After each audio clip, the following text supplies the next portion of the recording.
And we're momentarily live, and we will be playing the game once the initial setup things finishes. It's taking a bit. Hello, everybody. Hello. Can anyone? Hi, everyone. And the way you said that, it just reminded me of ToD from Star Trek Lower Decks, and that was not a bad thing. And now the chat doesn't have context. Yeah. What? That your conversation was continuing on for before we went live. Oh, it was? Yeah. Oh. I was just saying hello to the chat.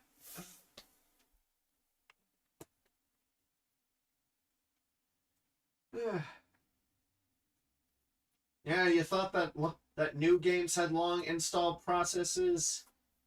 Oh, this is a prop. No, what are you talking about? This is the game. Whee! Back in my day, we just put the disc in the console and we played. That was all we needed. That's how we liked it. Unless you played on PC. PC and console? What are you talking about? John, have you gone full geriatric on us again? I'm a millennial. In internet years, that means I'm 80. DJ Toku's here asking how are we? Tired. John's medium rare. Yeah, I'm all right. Just Yeah, John says Salisbury steak. Just adjusting the microphone so they come in clearer. yeah. Now I want a Salisbury steak. Thank you, Yeah. Alexis. Now I'm hungry for a steak. You're welcome. Yeah, and the entire reason the initialization process is taking so long for this game is because I have the physical disc imported from Europe. Originally, this was a PlayStation Network only game for PS3 that, well, PSN for PS3 doesn't exist anymore. Oh. Because if this was just the digital version, this long initialization process just wouldn't be here, allegedly. Oh. I see. And you hadn't installed it before. No, I just put the disc in and put it in 12 minutes ago just to make sure, considering Tools of Destruction kind of started on the same thing. Ah. DJ Toku says, I always figured he was a T-bone. The T-bone pose of dominance. Golden Garo, yes, provisionally.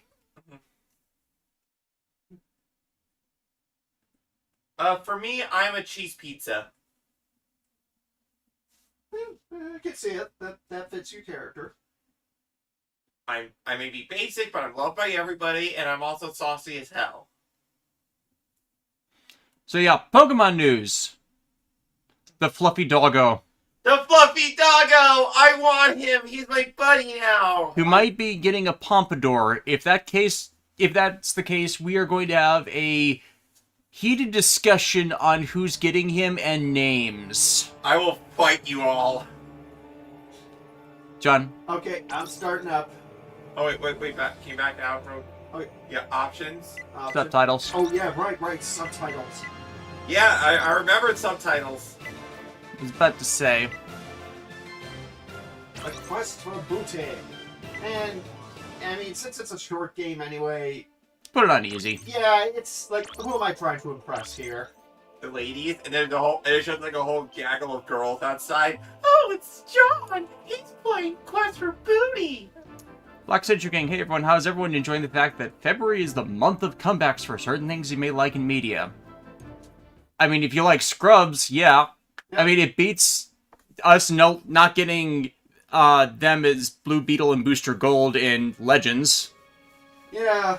Oh my god, we could have Once gotten upon a that. time, Oh. there was a fearless young longbags who gained fame and fortune by ridding the galaxy of Emperor Percival Tachyon and Captain Romulus Slag. What a cheap shot, I tell ye! Somebody unplugged me controller! But just as peace was restored to Polaris, his first mate was kidnapped by creatures known only as the Wits of Wonder. Zoni. So the fire type starter Bakugo is a Using Pokemon? powerful Oh, no. computer God, called no. Iris, he finally located Like, if it gets a Pompadour, we're going to be arguing on names. It's like Josuke Higashikata, Kazuma Kuwabara, Gentaro Kisaragi, Wooden Sword Ryu from Shaman King. Like, there's options. What will be the best fit? Oh, and Frank. And Frankie. I mentioned Frankie earlier, I didn't bring it up this time. Yep.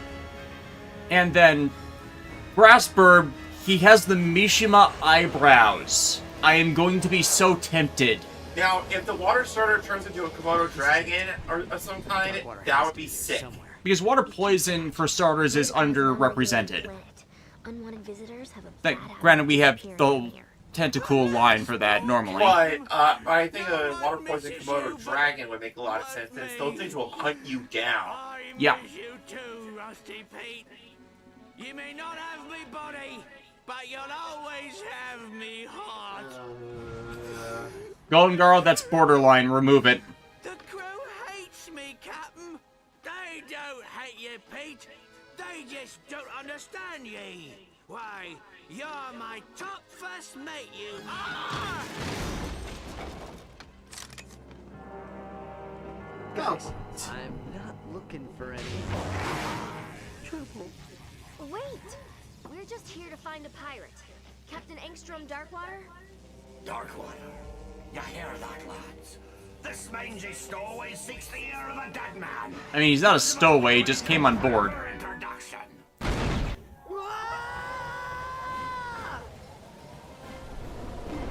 Okay, first time playing this game.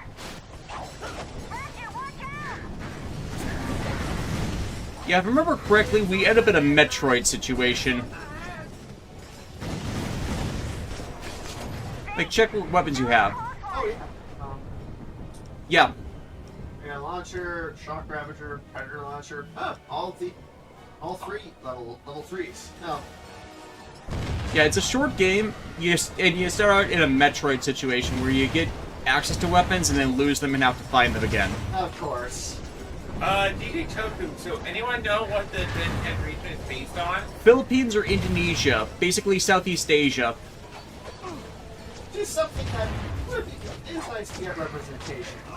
And the reason why people are leaning towards Southeast Asia, you know, the Philippines, is because, like, the trailer has a lot of ocean and disparaging islands, and since we already did Alola, like, it's clear that we're going somewhere, like, more tropical than that.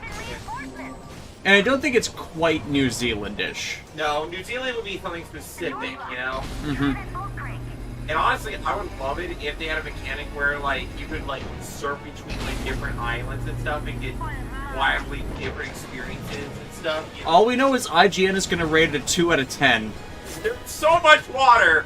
No, this game sucks! Look at all that water, Sean! You see that?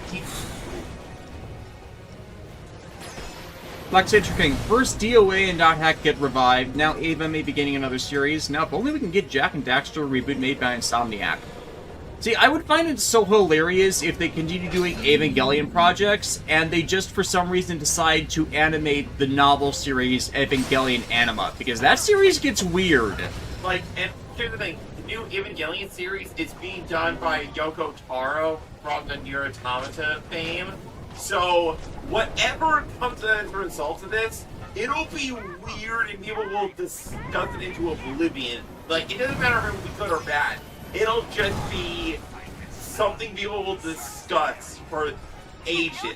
Yeah, because the funny thing is, I have Nier Automata, but I've never, like, I still haven't gotten around to playing it, but from what I've heard, it gets weird. It gets depressing, too.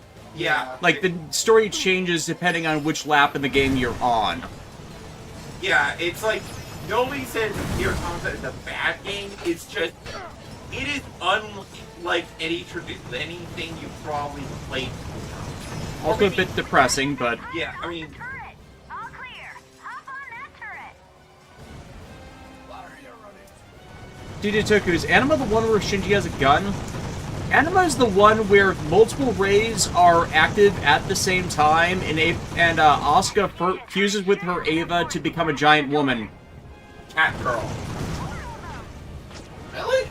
That's the thing that happens. No, the cat girl is that Oh, right, animated version of Mari.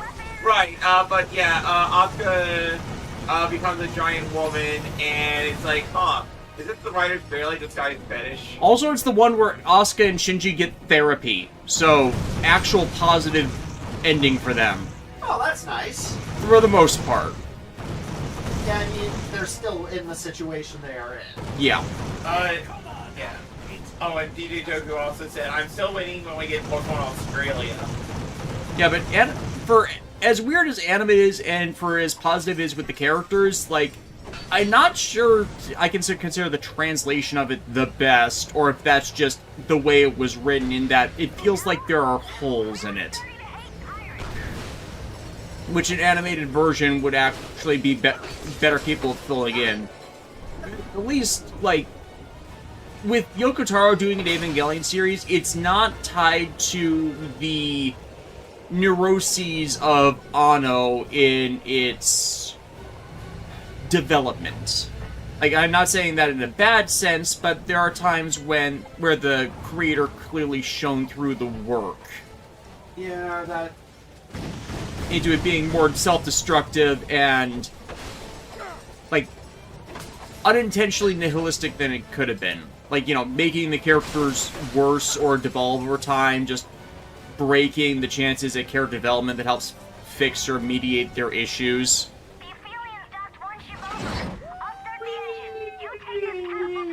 Which honestly more affects the rebuild of Evangelion series than the original over time.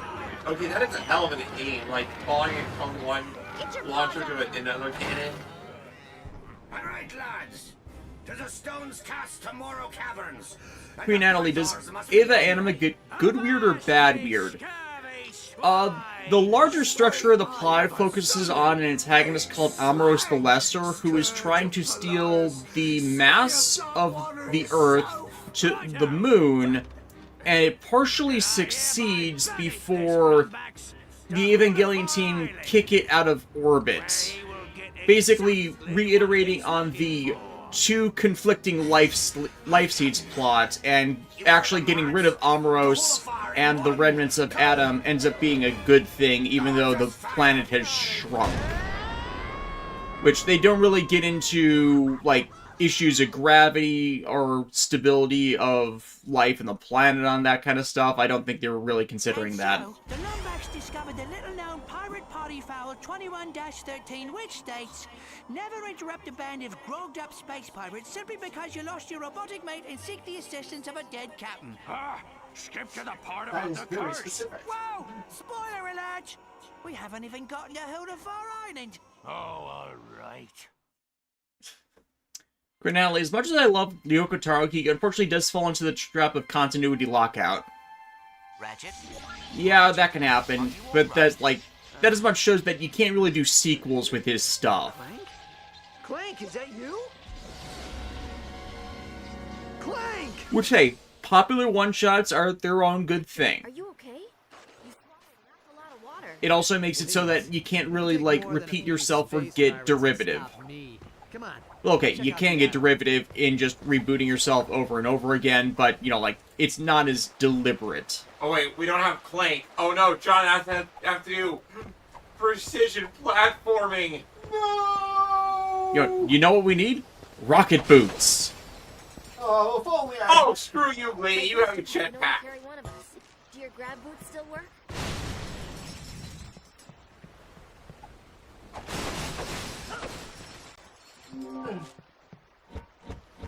Well, at least I have these.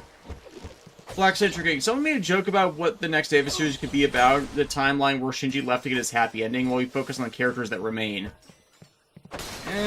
Possibly. I'm one of those people who really don't like that ending.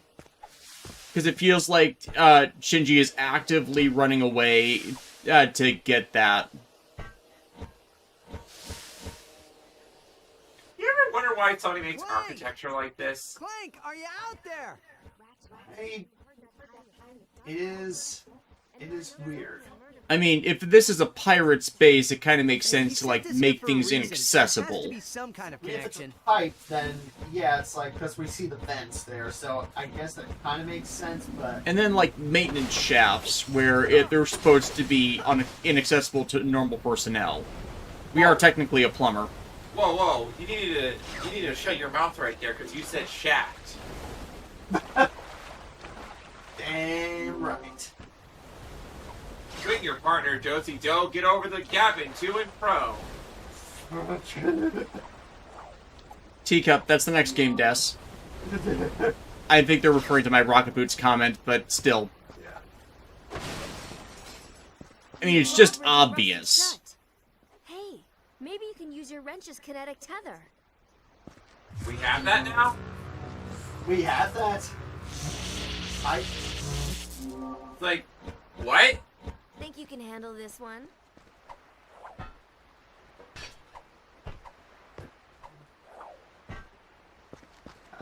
Kinetic tether. Okay, this as a gameplay mechanic, I don't hate. This actually job, makes Ratchet. sense. Yeah, but it kind of invalidates the swing shot if you can just do that. Yeah. Yeah, I mean, why? He could just use the tether to swing. Hey there, young fella. Welcome to Hulufar Island. My name's Barnabas Worley. Mayor Barnabas Worley, to be precise. What brings you here? A cannon. It must have been messing Oh my god, I couldn't put the prototypes to salesman. Mayor Sprocket and his gang is a friend of the island. We're trying to contact a friend of ours, but I can't seem to catch a signal. So I don't many suppose missed you have a opportunities radio in tower life. we could use. Sorry, miss. We had a supply beacon. but DJ Toku, the someone Shinji was abandoned adopted our by ice genre as one of, if not the most popular Ava I'm fics. sure you'd be able to contact your Comes and friend. goes. Really? I haven't read Ava fanfiction in a while. Good news. Just climb to the top of each wind turbine. One of the ones that was most popular when I was more reading those was Once More with Feeling, If I can catch a signal, maybe we can ask Pete where, while Shinji and Asuka don't quite get therapy, there is something to a change in dynamic between them. Mainly because it's a time travel fic where Shinji is just done with his dad. Oh, too small. That's good. My favorite Shinji friend. was adopted by fanfic was Super Robot Wars Well, V. what are the odds? I'm here for It's like, a come on, little where they, relaxation like, myself. isn't that, if memory serves, like, the Ryoma? That's more a choose your family one. Yeah, I just might have but something useful for you. I just love the idea of, like, Shinji, like, learning the ways of Keter. And then there's Shinji in Warhammer 40k, which is absolutely insane. It is exactly what you think. And why are you trying to traumatize it? Don't put Shinji in the torment next any longer. No, I should rephrase. It's not what you think. It's Shinji plays the miniatures game with his foster family. Oh, okay. For a second there, I thought we threw Shinji's ass into the... And it becomes such a positive impact on him, he starts kind of twisting reality. Not actively twisting reality, but, you know, the influences. No supplies. Fella. Anyways, my brother-in-law was supposed to come back and help repair these turbines, but he probably went fishing instead. Think you could help a feller out. I'd do it myself, but I don't much care for heights. And then there's Nobody Dies, which is exactly the premise you think it is. Where no one dies? None of the characters that die in the backstory die in the backstory. Ah. Yeah, Asuka ends up an emotional wreck in that one, but instead of aggressive tsundere, she's more actively self-loathing. Mainly because her mom's more of a bitch, but not an intentional bitch. Just like, why aren't you better? Kind of thing. Like the parent who's kind of like, why can't you be like Alan or something? Yeah. So kind of destroys her self-esteem, and so doesn't get the inferiority complex. She just never feels like she's good enough. You know, different angle because of different life events.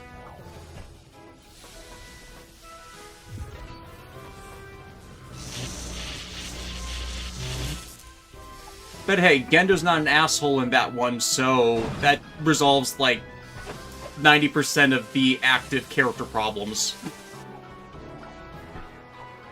Gendo being an ass. Gendo not being an asshole. Everything is fine. You know, like, John, Gendo smiles and he's like this. And it breaks the universe. You broke the natural order! Oh no, that's Ray in that story. Ugh. Ray smiling. This feels weird. If Ray Ayanami suddenly appeared and she acted like a poppy pretty princess... No, that's the entire joke. She's crazy dere dere. Oh no. Oh wait, isn't she a clone of Shinji? Yes. And, They acknowledge the clone thing. They're treated as siblings in that one. Okay. David Freud comes out of nowhere. Touching that one. Alright. Touching this one, Shinji. You're on your own. Yes, Freud would not. Alright. But Now,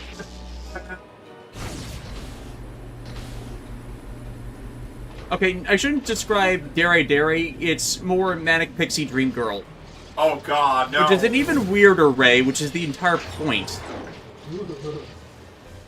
Now I'm just imagining Ray acting like Oka from Maji Ranger. Yes, exactly that. Oh no! Oh no! Wind turbine delta, beta, gamma. Okay. Now let's go to the. Look, I'm telepathing for the generators. The generator is losing power.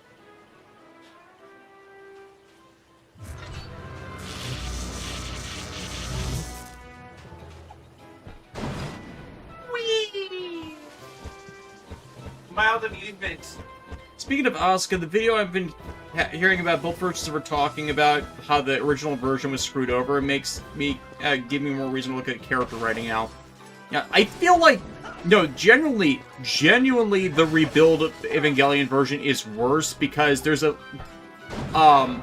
she's either not a character or she's railroaded into being something rather an antagonistic force in 3.0 onwards out of nowhere, which is what killed the character for a lot of people. Because, like, there's no developmental dynamic. She's just wants to kill Shinji because Shinji did something that Shinji didn't actually do, and, you know, the whole scapegoating Shinji for the last 15 goddamn years of the entire conflict is just... no. Like, the kid already has enough on his plate already. You know, it's like, you did the time skip where most of the characters don't age to create a setting where you don't connect to anything anymore. Like, the 3.0 time skip was a big mistake. It broke so much of it. And it might have been salvageable had it not taken the decade-plus time to actually do 4.0. Or 3.0 plus 1.0 Maxi Extreme All the Monsters Attack. I hate that name. But yeah, like, get ready for Evangelion 3.0 plus 1.0 over 358 over 2 days. Featuring Dante from the Devil May Cry series. And Knuckles. Like, seriously, the Evangelion fandom for years was so mad at 3.0 for wrecking the characters that I don't think it ever really recovered. Ooh. Oh, that was close. Black and freaking, now I want to beg where Count from Beyond's Venture is Asuka. Wasn't rebuild Asuka stripped of most character agency? Yes, that's what I was referring to. And I think that's a thing in one of them. I don't do Evangelion Code Geass crawlers. I know a couple of exist. It's just like, you know, there are series where their settings just create a bit too much of conflict, and fighting giant kaiju in Code Geass's setting, that requires a lot of needle threading due to the international developmental support part of the Evangelion stuff that just doesn't work with the Code Geass setting. Yeah, like, years ago I read a Warhammer Mass Effect crossover fanfic that worked even though, like, just mostly because they didn't, like, go whole hog with the crossovers. Like, they kept it small-ish. Like, they did Smallish medium? pretty much, yeah. like they had the main thing was just Space Marines in the Mass Effect universe. That's pretty much the extent of it. It's like when it comes to disparate crossovers, you gotta. And if you want to make a crossover, fine. You just gotta be careful how you do it. Yeah, it's like, you gotta be able to respect both settings and find a way where they can have their hook for integration. If you try everything all at once, then it gets messy. Yeah. It's like, I've kind of been brainstorming, like, and kind of want to put to paper a bit for the plotting a Code Geass Counter Wizard crossover. Because I feel that one would actually work, but it would also, like, sidestep a lot of Code Geass stuff.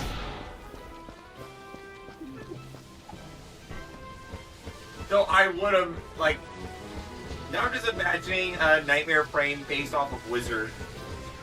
Let's be sure not to go too far into the Toku hole. Yeah, I'm mentioning I'm not going to stab at it for elaboration because I just don't want to do Toku talk right now. Yeah, DJ Toku mentioned that they've been trying to find a good Code Geass pick. Yeah, kind of what I was commenting on. There's a few good writers for Code Geass Fix, some that are updating infrequently. Keeping Lies by Shadowblaw was updated pretty recently, though they take years to actually get new stuff out. Well, they're talking about a curse. A curse? Come on, Tal. There's Yeah, the no premise such for that thing. one is basically the make your lies truth thing, where Lelouch and Suzaku properly reconcile and they try to do the Emperor Lelouch thing legitly instead of as a scheme to lead into Lelouch's suicide. Tron. Evangelion's one of those shows that they could have had a better ending and had executive meddling wasn't a thing and the creator was in a better mental state. Yeah, plus so much of the back half of the series was working from behind, as in they were finishing episodes literally the day of broadcast. It's one of those where the going on animation hiatus should have been done. It's like not like the current schedule, so we don't overwork our own animation staff instead of just waiting until everything is done to begin with. To it, it's like no, they were that far behind. They should have gone on hiatus.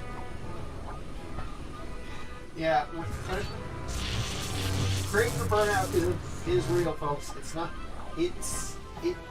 It kills projects. And it's like, I'm one of those people that doesn't even really hate the end of Evangelion ending. I actually more put myself in the mindset of episode 25, 26 are instrumentality from Shinji's perspective in the collective consciousness and working through his issues, and then end of Evangelion is the context of how Shinji got there. And then, you know, after he has that self-realizing epiphany, he gets out of the merged humanity sea and ends up on the beach with Asuka. Oh, great. Puzzles. Yeah, I have to carry this thing. I have to carry the plane. But that's more my personal interpretation. End of Evangelion is just like another showcase of Anno's mental state not being great. And then 4.0 trying to redo the instrumentality stuff is just like, no, that's where things went bad last time. Oh god. I swear, if I had been able to actually jump off, I know. that would have been awesome. Seriously, as weird as anime gets, I actually prefer it as the continuation for Evangelion, specifically because of the therapy angle that it takes with Shinji and Asuka's relationship. It's like, it's the most healthy they actually get in their relationship with one another.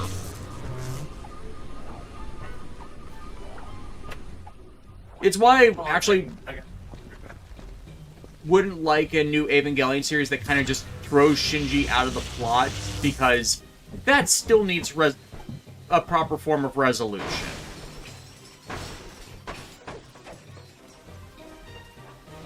And it's like, oh no, the Shinji Asuka thing was toxic. It's like, not any more than any other options. It's like, the reason I don't like Shinji going off with Mari is, at the end of 4.0, is Shinji and Mari don't do anything in those movies. It's like, it's not even, oh, no, lack of chemistry. It's like, they have less screen time than Lelouch has with CC in Code Geass's movie timeline. It makes even less sense. Like, there's no developed dynamic, there's no forging a relationship, there's basically nothing between them. Really? Yeah, absolutely nothing. That is weird. Yeah. They're weird.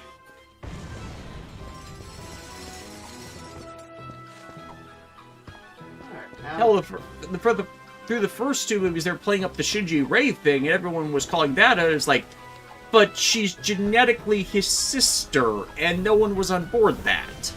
Yeah, Except, you know, the weird fanfic writers that like to ignore that and make Rei more genetically angel than sibling. But, you know, I'm fine with that. You can do that if you want to explore that, but if you do a canon thing, it's kind of something that can't be ignored. yeah.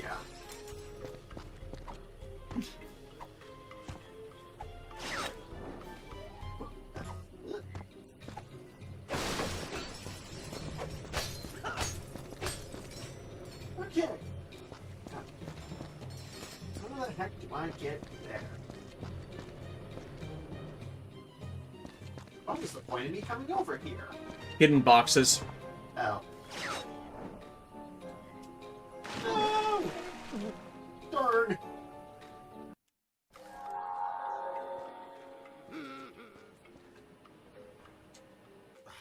Lousy, low-down, good-for-nothing vandals. Oh, I missed When's this that guy man before. gonna crack down on these bumps? Some wise guy uncoupled the flippin' energy conductor from the supply beacon. How am I supposed to fix it without power? Guess I'll just have to take lunch. Appreciate the offer, kid, but we can't do nothing till the power's restored. Lucky for me, I'm in the Union. Black Citric King, one thing that made me realize what I want from writing now is certain fanfic writers criticizing how the writing in the comics screwed over certain characters. Some of that is legitimate, others are people not understanding how characters work. Yeah, Both on a creator and fan angle. Like, okay, I have seen so many toxic fans, like, not catch the... not even minutia, but thematic point of a plot arc that makes people think, oh, everything that came after this point sucks because they didn't justify this thing, when they actually justified that thing, and they weren't paying attention because it wasn't in their perspective of the world. Like, even we are guilty of this, where we dislike something because we don't catch the connecting details, or what it's reliant on is just something that's we've never been exposed to. So we don't like it because we don't have the connection to this other thing, but otherwise, the work should be able to stand on its own without it. Tether. Tether. Yeah. Tether? I hardly know her. Yeah. Yeah, everything's good, by the way. Yep. Just getting a call for something? So, like, you know that credit dispute that I was dealing with and stuff? Yeah. The beauty studio called, they agreed with me, and what had happened was, somehow, the charge that happened on the extra charge was meant for another client, but for some reason the Square payment process never took the money out of the lady's account, and instead it took it out of my expenses. Ah. So, like, the person who owns the business is gonna, like, contact Square and be like, hey, what gives? Because... you charge the wrong person, and that's not supposed to happen. Exactly. So, like, but I told them that I'm not upset at them or anything. This is clearly nothing that they intentionally did. You know, it's just one of those weird technical, Square did a screw-up things. You know? Yeah, the Square billing seems to be a fount of constant screw-ups. Remember when Geodanos was still here and they went over Square billing and then they weren't accepting our cards? Right, and it's like, wait, what? And as it turns out, Square kept rejecting BMO and doing odd things with them just out of hat. So, guess they must have had that experience. someone at BMO must have really not liked Square or vice versa. I think it's because of how Square works, like, it can lead to a lot of, like, disputing and, like, screw-ups that, like, you know, okay, a bank will take care of that, no problem. It's just, if it happens enough times, you start getting frustrated by it. Yeah, right? because they're a newer payment processor, but payment processing has been around for a long time, so they shouldn't be having these sorts of issues. Yeah, so, like, I had faith that everything was going to work out, because I know I didn't do anything wrong. I know the beauty salon didn't do anything wrong. This was clearly something going wrong on the technical side, you know?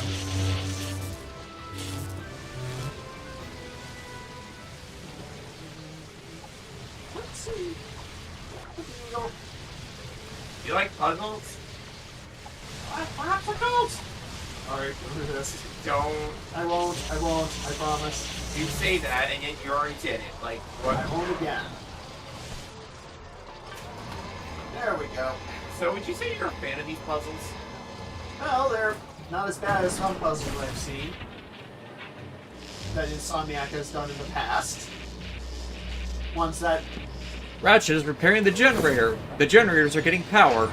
ones that have left a mark on me, especially a certain one from a purple dragon.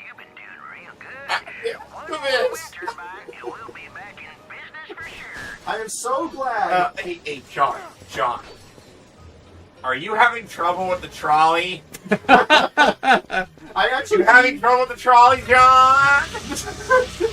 I actually told my sister about the new Game Plus because my sister and I, we used to share the PlayStation back in the day, and it was like, oh, because she told me that she was getting her son the Spyro Reignited trilogy, and I said, oh, if you play Repto's Rage and get New Game Plus, you can actually get breath powers. And Which is always a thing. yeah, but I don't think I'm not sure if she knew that back in the day. I didn't know that until like a few years ago, because I had never really gotten New Game for all 100% in Ripto's Rage. Fair. I know some of these explosives need to open this gate. I will do that.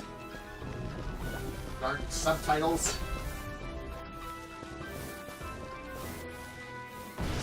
I swear, when Ratchet's holding that, it feels like he's got a flaming hot dog. Olympic torch. No, hot potato. Alright, let's see. Next up, yep, Epsilon. Eridani.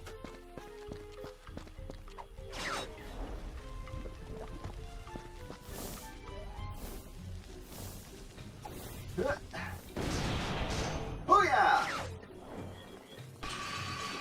Grind rails! This does feel like DLC, though. It really does. This definitely feels like an extra campaign that, like, this should not have been its own game. This should have been like a post-game, like, secret area kind of thing. Oh, wait. I guess it's supposed to lab it. Yeah, not the Ratchet, but it's right there.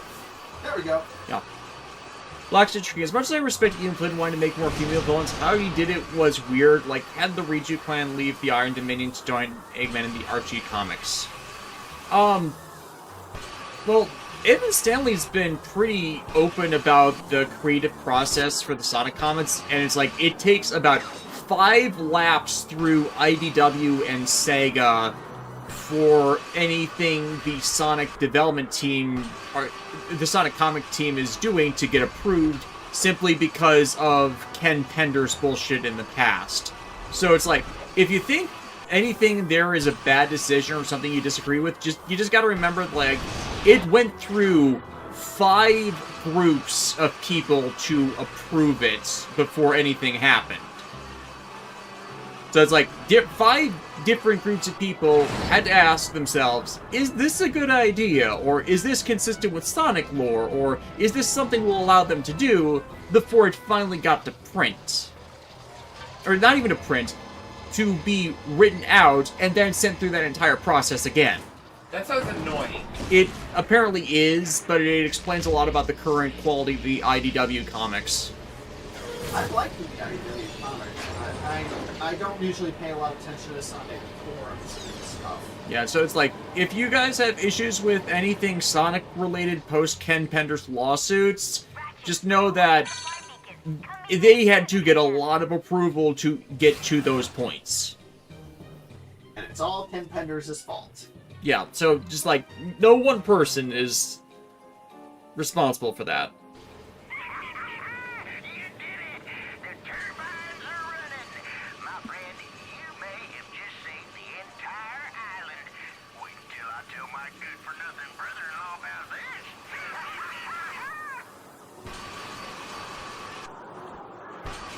Well, hopefully we'll be able to get through this game in one session. You should be able to. Yeah, because there's not much. Like, I remember when the Golden Bolt like talked about this game, and he said he beat it in like 2 hours or something. Yeah, it's not a long game. Yeah, my skills tend to vary with certain people. Like sometimes, like some people I've seen people say like, "Oh, I was able to beat the game in 2 hours or 8 hours." Like, and I'm like, "No, am I not good at it or something?" Because sometimes, if it's a game I've played, I've taken longer. Skill levels differ. It's like, it's not like when you're dying, you're not like going far in. It's like deaths don't reflect real difficulty, just how well you are at certain mechanics. Yeah, fair enough. Looks like it's missing a standard GrumbleNet Versibles. I'll check and see if I can find RebelNet Versible. So the bolts have branding. I mean, we are in the Tachyon's Galaxy, not That's good the standard one. old-fashioned union labor for you. Don't thank me, though. Afraid not. Looks like some bum stole the bolt straight up. Anyways, if you're looking to get a signal off the island, you'll have to find another bolt. I think I saw someone selling one down by the beach. I think I have an idea who that is. The smuggler. Oh, a wise guy, huh? Yeah. Make you feel big, picking on a working-class Joe such as myself? For For shame.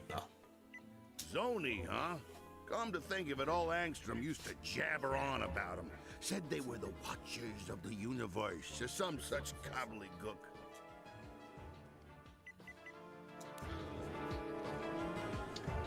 Bradley Harris, skill level definitely does play a role in total playtime. Speedrunners are living proof of how quickly a game can be beaten, especially if the no glitches category. Yeah. Like, what I love about the idea of speedrunning is how, like, especially 100% speedruns, is somebody, like, loved a game so much that they found out the most optimal way to get everything done in a set time frame and, like, still manage to see everything, you know? I think there's something to be admired about that. I happen to have one right here, procured by perfectly legal means, of course. And by that, I killed a trucker. How about we make ourselves a deal? Here you go. I'll see you around, partner. Yeah, it's like, Steakhouse. the three of us are consistently mid in our gaming capabilities, so... It's like, here's the thing. We're all mid collectively because, like, my skills fluctuate depending on what game we're playing. Like, apparently I'm really good at Mario Kart. She sweeps us consistently. Seriously. Like, even when we get more coins, she still manages to outrace us. Yeah, but, like, if you ask me to play a shooting game, I'm like, nah. I am consistently Leonard Church in shooting games. Like, my specialty is in, like, in RPGs and stuff like that. And with RPGs, for me, it's always like, I have to check everything. Thank you for your charitable contribution. Like, John, the Trails games would be your nightmare. That you know why? If you want to get, like, especially in the older games, if you want to find the ultimate weapon, you have to, like, trade in a series of books. And if you miss even one of them, you don't get the ultimate weapon. Myself, but I'm on break. Union rules. And the game never tells you where the books are. You have to, like, talk to, like, every person you can find to make sure you get to the... Well, there's guides online exist now. But, like, back when the game first came out, you would have to talk to, like, everybody just to make sure you didn't miss it, you know? It's not the worst I see to get an ultimate weapon in a video game. That's still Kingdom Hearts 3. Black's interesting. One thing someone has pointed out to me is how Shadow is forgiven for everything he has done when he was in the wrong, while everyone... Something like Fiona Fox got shamed for her life as a petty thief. I have no idea who Fiona Fox is, but I think just the issue with Shadow is an issue of intent and purpose behind it. Fiona Fox was a temporary, was in the Archie comics. He was briefly a love interest for Sonic, but then because she was like a former bad guy, but then she was with Scourge. Ow. And I am only vaguely aware of who Scourge is. Evil Sonic. The evil Sonic? Evil universe. Oh, thank God. Okay, so I'm guessing... Yeah, without proper context, I can only guess on one, main character syndrome, and two, redemption arcs. Redemption arcs help so much with people being more lenient on it because it's acknowledgement of being in the wrong versus some being, what's the phrase, defensive about it. Like, you know, a desire and intent to make up for things you've done wrong and doing it on your own instead of it being forced upon you to reform. Like, with Shadow, I feel like he had a long road to redemption. But, like, and so, like, he got to the point where everybody's okay with him now. Like, it was not instantaneous. Right, and that's the key. Redemption isn't something that should be done, like, you can't just dust your hands and be like, okay, I'm good now. No, it is a long process that shows that you went through development and even more suffering before you eventually get to the point where people are like, okay, we see you actively try to be better. You know? Now, it wasn't like he was treated as an absolute good guy at the end of Sonic Adventure 2. It was acknowledged that, hey, I'm not going to be a bad guy anymore, but... And then you had Shadow the Hedgehog his entire game exploring Shadow's morality. I think by that point, people were just ready to let the issue lie. And since the games are the primary medium, anything Archie-related was just out of step. Considering Fiona, I'm guessing, was an Archie created character. So that's more on them versus Sega would have mandates about how you depict their main characters.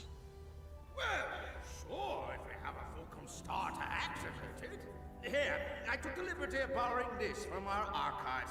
They're pages from... It's like, to put it in a different comparison, since it's coming back, Ruby. Like, fandom kind of went on Emerald being, oh, she might be the replacement villain for Cinder after Cinder was thought to have died after Volume 5, and then Cinder didn't die after Volume 5, and Emerald started on a redemption arc around Volume 8 because of the revelations about all the Salem stuff. And it's like, oh hey, Phantom's cool with Emerald now. It's really because, like, I did actually kind of like that because Emerald was, like, trying to just be, like, you know, fighting for Cinder. But then when she realized how deep Salem's evil was, it was like the, okay, I can't stand to be a part of this anymore. You know what I mean? Yeah. But I've taken You know, context of what her loyalty had dragged her into. using an ancient arachnoid incantation and a coupon for one free curse at the Hulafar Magic Emporium. I'll forever bind me soul to me body, so that I may protect the Fulcrum Star. He who disturbs me shall disturb my entire crew. This So, is Robot Pirate Ghosts. They brought full circle. Like, let's make a whole game. Let's make a game of it. Which is they thought were so silly. I think I'm getting a signal. Also, I'm a ventriloquist. That's thing. John. I don't know. No. It just reminds me of... I think you gotta remember, like, this was thrown together last minute Well, as a replacement listen, for Tools of Destruction not having multiplayer, which Insomniac should not have promised in the first place. Listen, I get that. I totally understand that the devs were like put under the collar. I can still roast the hell out of it. Yeah. It's just important to have context before you ridicule something. Oh, I do have context, and therefore but now that I never did trust anyone. Of course, we were trying to kill him at the time. Good news is, every pirate worth their salt keeps a map to their buried treasure. A map? Well, where is it? Well, The thing about those maps is they always need the correct landmark to be able to have any perspective on it. Why don't you let me help you find it? Wait a minute, why are you helping us? Who's never told the truth in his life go blatantly out of his way to help the lumberjacks who killed his best friend and captain? Great! And I have just the pirate to help us. Ta-da! I call it slag on a stick. Rerouted his memory banks to his vocal processor, so he'll remember anything he's looking at. Now climb aboard, mateys, and put your faith in good old Captain Slag. Whee! Maybe there was something else, but yeah, I'm not really interested in like 100%. No, we shouldn't. Set forth to Morrow Caverns Like, in what else search is of a there? map to the mythical Fulcrum Star. Are you gonna be the guy who votes with his chest? I 100% in a quest for Noble and booty. true corsair, adored by women across the galaxy. John, you know I have to say it. Do you even No. know where we're going? Of course No. I do. I got What are you gonna do? Spray with a spray bottle? Right at Isle of Despair. In 5 leagues. You grabbed it deliberately to keep it out of my hands. What are you gonna do? Huh? Hanukkah? Wait, Hanukkah exists in the Ratchet and Clank universe? See, I have the spray bottle now, so you're not. I can say whatever I wish. You gonna throw a hanky at me? All I can say is this. I didn't say no. Do what you want, 'cause a pirate is free. You are a pirate. Why we need slag to find Darkwater? Didn't you help him hide the ship? No. Woke up 3 days later wearing an evening gown and spooning a kerchief. I'm the no fun couch. Possibly. I'm the no fun couch, guys. And we're probably gonna have fun with other stuff next week. Yeah. Yeah, we might be taking a break from long-form streams for a couple weeks just because the Starburst collection is coming out and we want to play like the introductory stages of that a bit on stream. And then we want to do... Alexis wants to do Trails in the Sky.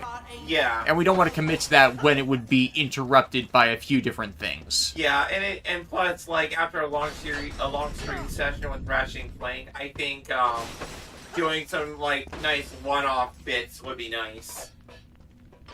You know, like David's mentioned possibly doing Streets of Rage. Streets of Rage is an old 90s Sega Genesis side-scroller game. If people have seen Final Fight, it's basically Sega's version of Final Fight.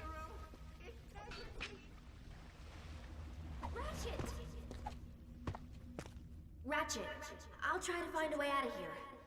Just promise we'll leave this place together, okay? We never see her again Thanks. in this game. Really? I've never seen... Okay. Wait, really?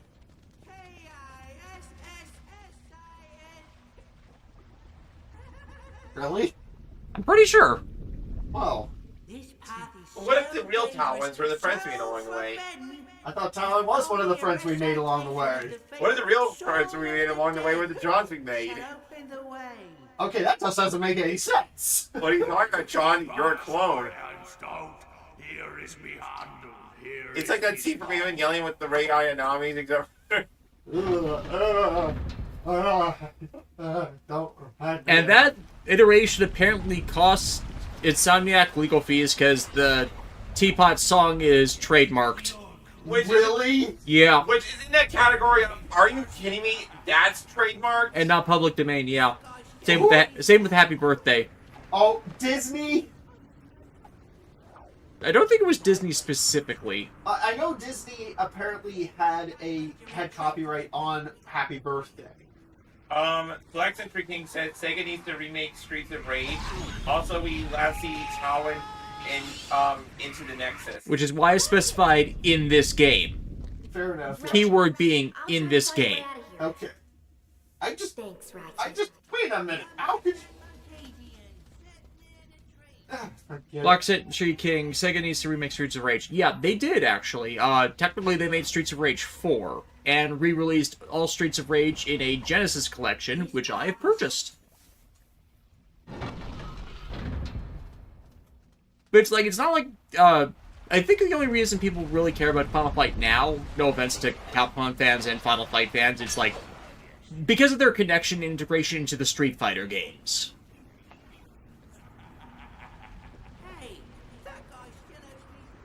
But it's like, we don't really have side-scrolling beat-em-ups the same way anymore. We mainly have, like, area travel games. I'm not forgetting the specific, thing, but, like, more like Ashura's Wrath style stuff. Oh, fun fact, they're actually making a He-Man beat-em-up from the style of Golden Axe. Limited run That- games. Yeah, Seriously, people need to stop releasing stuff through them. Yeah, you see, Go to Hell is basic. I hope your favorite franchise gets a limited run games release is real, and it has happened. Because I want the fucking physical editions, but I don't want to go through scummy companies. Especially after, you know, I got my Switch version of Dusk the Elysian Tale from them, when they were not terrible. And predatory. Bradley Harris, so is the new Pokemon trailer up for discussion? They weren't here earlier when we brought it up. No, yeah. Pokemon's completely fine to discuss. As we were discussing earlier, we're hoping the doggo actually ends up developing a pompadour because of the tufted hair at the top. Yeah, but honestly... And then Mishima Bird. Yeah, it's like... There are so many directions, like, when it winds and waves can go in that I'm excited to see, because I don't care what anybody says, the open world nature of Paldea was an ultimately good idea, you know? Yeah. Despite, you know, the bugs, and as long as the game wasn't crashing on you, like, most of the bugs were just, like, silly and fun and non-game breaking. No, yeah, we didn't experience much or anything in the way of crashes, so it's more regretful for the people who did have that happen to them. I had a couple here and there, but nothing. But it wasn't like frequent for me. Nothing progress destroying. Yeah, thank God for that. It was like it was always like when I was in the middle of the world, so I wasn't really like. Yeah, and Gen 10 is having more development time before it releases, so it should hopefully prevent those issues. Because if it was, like, following their previous development cycle, it would be releasing this Christmas, but no, it's getting pushed to 2027. Just thank goodness. We can wait on it, Pokemon Company. We can wait. We don't need it right away. Black Citric, I actually forgot about that. I'm assuming Streets of Rage. I've noticed that unless it's Sonic, Like a Dragon, or Atlas work, you don't hear much about their other IPs. Yeah, that is fair. Streets of Rage 4 was, like, several years ago. And it got, like, DLC expansion, and just, I don't think people paid attention to it because it was just an older game franchise that hadn't gotten anything new in 15-ish years.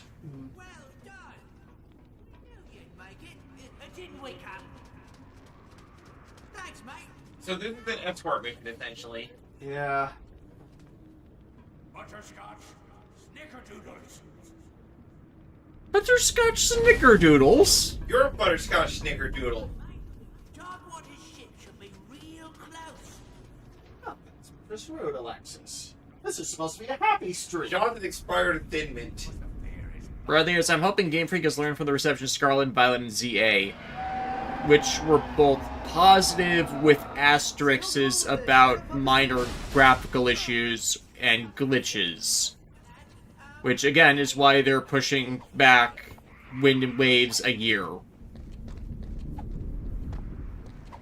Game Freak has been for me, consistently not terrible. Yeah, it's like, we love Scarlet and Violet. Legend ZA's biggest issues are on doing the active battle stuff people wanted, so people complaining about that is ridiculous because, dudes, it's exactly what you fucking wanted. If you don't like it, that's why we're telling you, Game Freak shouldn't have been doing it.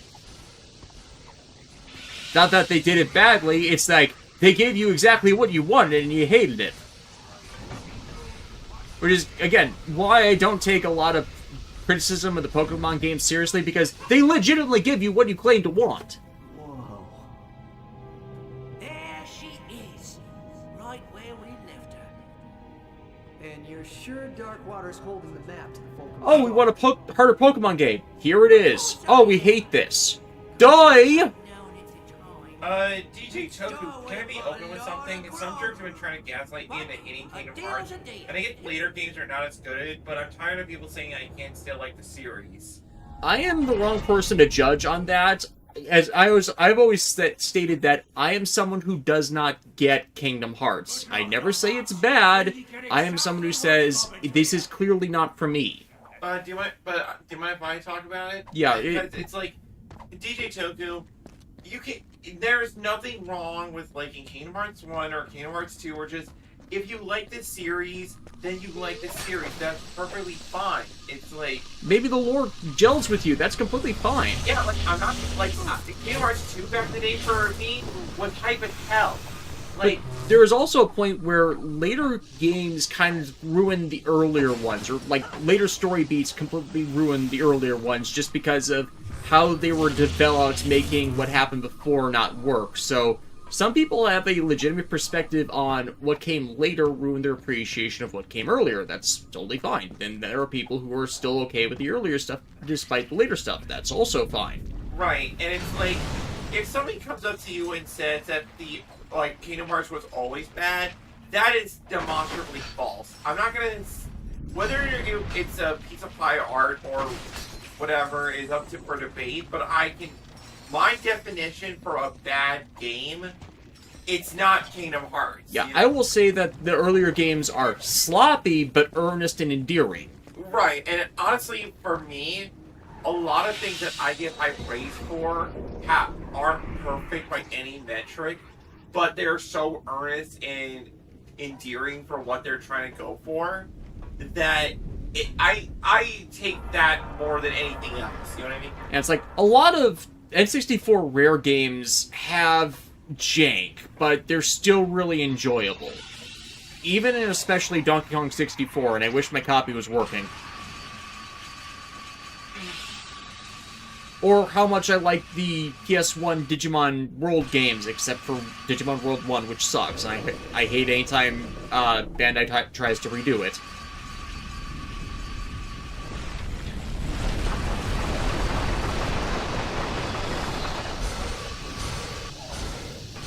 Thank goodness that boss is shooting behind you. Thank God. He's aiming where I am instead of where I'm going to be.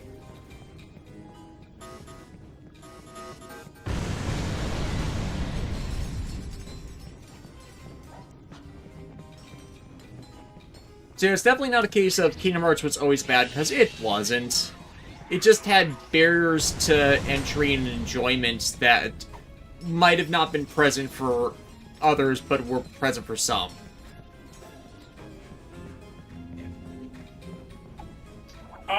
Anyways, Tron, Pokemon companies should really let go of one game per year thing. Like, you have decades of games, you can afford to take your time.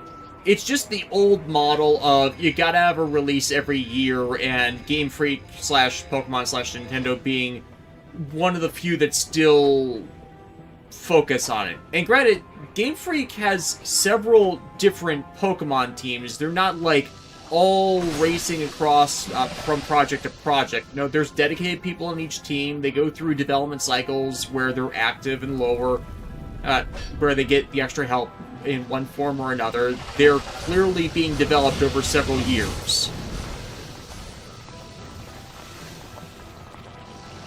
And it's like, I think the DLC model that Nintendo is still figuring out is the way to go with that, because then, oh, this game lasts that released last year has a bit more content to hold you over until the next actual release so it can extend their lifetimes.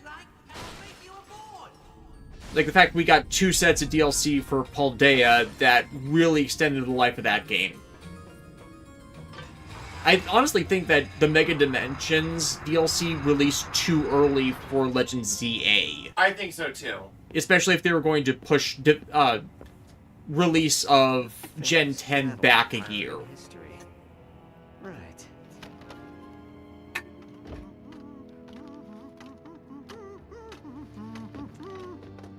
Why don't you stand right there, mate? I'll check for booby traps. Yes. Traps? Isn't that a bit cliche? Not at all, mate. After all, you're Rather, the people who say that later Kingdom Hearts games are bad are like those who had sky-high expectations for Kingdom Hearts 3 and just can't let it go, even after all these years to Remind DLC. Well, we could just... These two are the bigger Kingdom Hearts fans than me. Like, okay. And... Okay, let me go off on this again. People having sky-high expectations for Kingdom Hearts 3, I am of the opinion that may be true, but I also think it's true that Square Enix should not have kept their fans waiting for as long as they did, because the more time passes, like, the more people get hyped up for a piece of media that they love and cherish. Like, that's just natural. That is just how things work. You know what I mean? Like, if you, like, Kingdom Hearts 2 left a very big impression on a lot of people, and for some, like, who are really hardcore dedicated and following all the games, they're just wondering when that next big piece of the story's going to come out. And then when it did, it's like, that's it? You know what I mean? Yeah. And not helped by just, like, the whole Nomura thing, where he kept being bounced around projects, doing things, and that taking all his time. And, like, again, this would not be an issue had we not entered this modern game development cycle where sequels will take for even longer to come out. You know what I mean? Or the issues of the ones that do get out where they completely revamp every single bit of everything between entries where, no, you got a game engine, you got a working combat system, you just need to fiddle with it and tweak the rates of everything between games to make it better and more interesting, and because you have all those assets already, you can just work through getting the next bit of the story out with the assets you already have built. AKA, it taking much less time to make a direct online sequel than making a completely new thing from scratch. AKA the Xenosaga versus .hack issue in their episodic entries.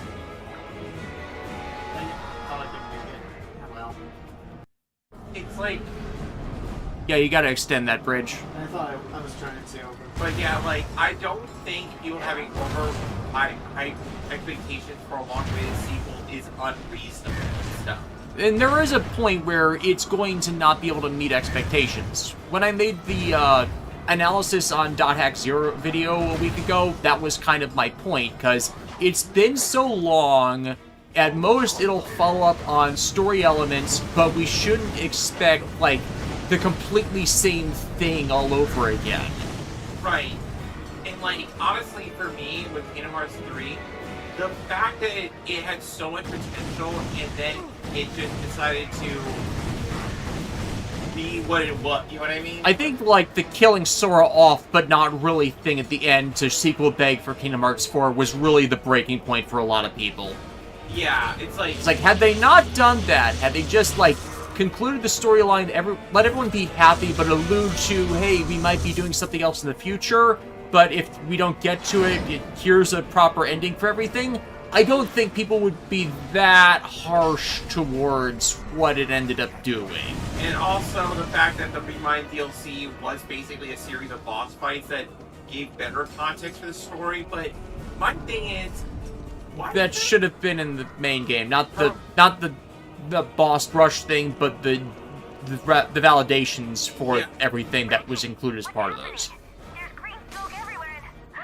Pirates! It's like, your main story content should not be shoved off in DLC. If you're going to do a DLC character expansion story, it needs to be something that has context to in the main game as cover, like what Xenoblade 2 did with Mithra's backstory. Right, and like one of the golden, like honestly, yeah, look at the Xenoblade games for like great examples of DLC expansions, because you could play all of Xenoblade 2 and like all of Xenoblades, like the base game as is, and get a perfectly good experience. But when you play the DLCs, like it's like your third eye opens. You know what I mean? Like, yeah, and helping that they're focused around other characters, and then the backstory elements, the characters you care about for the main story, is the addendum to what's going on with them. Black Century King. Also, can we stop with everyone throwing away with the game engines and jumping to Unreal? I don't understand why there are a lot of people, gaming companies, having their own engine for games. I'm actually have something to say about this. EA ruined it with Frostbite is one explanation. Like, the internal game engine thing there, I think, spooked a lot of people, because Frostbite just did not work for so many things and screwed over so many of EA's games. And then Unreal Engine 5 apparently sucks across the board. Everybody that goes from Unreal 4 to Unreal 5, it's like, it ruins the games. I was gonna say, but like, Falcom, who's become one of my favorite developers, they more recently developed their own internal game engine to when they remade Trails in the Sky first chapter, and everybody agreed it looked amazing and blew a lot of other games in 2025 out of the water. It's like, hey, if you actually take the time to develop your own style and aesthetic and engine, it outpaces everybody else. Yeah, it's like, because art style matters more than game engine or hyper-realism. Like, I hate how everybody looks in Street Fighter 6, so I keep getting the Uncanny Valley effect from it when I was watching Alexis play it, or watching Thorgy's videos on Street Fighter 6, because I felt they looked just as ugly as Street Fighter 5, whereas they looked great in Street Fighter 4 and were excellent in Street Fighters 2, 3, and the Alpha games. And, and what's even funnier about Falcom is that they're a very small development team compared to, like, the bigger juggernauts like Square Enix. So, they're able to put out bangers, like, with a relatively smaller crew than Square Enix, who have... You get where I'm going with this, yeah, right? It's like, the more realistic a game looks in its visual design of characters, the more I hate it. Thanks, Ratchet. I knew you'd keep your promise. It's like, I'd rather prefer stylized animated versus hyper-realistic, as hyper-realistic just eats processing engine and development costs to make them look like that, whereas with an actual animated art style, like, not quite cartoony, but like anime style, where it's realistic but allowing for a reduction in details, you can get more out of that without increasing your costs absurdly. It's how CyberConnect gets out games so quickly. Like, they match the art styles of the works they make licensed games for, and then they have the cartoony animal people, and then they have the slightly more realistic but more in their own art style .hack stuff. A loyal pirate whose only desire was to bring back his beloved. And to be fair, there are a lot of games that go for art style over graphical fidelity, but especially indie games, but that really should be something the industry tries to move back towards. If only to just, like, drop development costs. Square especially. You alright? Yeah, okay. You're just doing that shirt thing you do. I know, I know. It's a But all in all, it was a great day. Like, Final Fantasy 16 especially, it's like, okay, main character's actual outfit looks really nice, but how the characters physically look is not as appealing. It's them. They're attacking us. The undead crew. Like, I guess at the end of the day, I want my games to play realistically, like, in that when a character jumps, they move in a realistic way, but that doesn't mean it has to look. You know what I'm trying to say, right? Yeah, it's like, we don't need everybody looking like they're from medieval fantasy. Or they look exact as real as anything.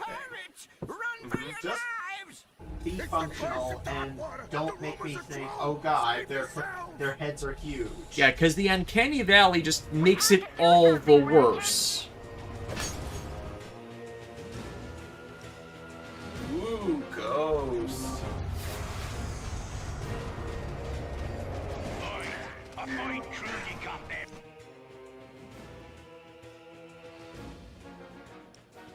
Darkwater makes me sad I had to kill him all those moons ago. Water under the bridge, me hearty. They weren't worth much alive anyhow. I should know. Also, random gripe, because I got a thing in, a ad on my text. Can we stop having steelbooks for Blu-rays? It's like, I hate steelbooks for Blu-rays. It makes it so difficult to actually get the discs out of the cases. Now I can actually control it. Wow, this actually works. And ironically, steelbooks, due to have hinge design, break more easily than normal Blu-rays. Just due to the stress points on them. I don't want to collect steelbooks, they're an unnecessary increase in cost.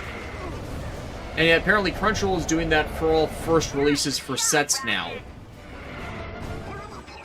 So it goes back to fuck Sony, fuck Crunchyroll.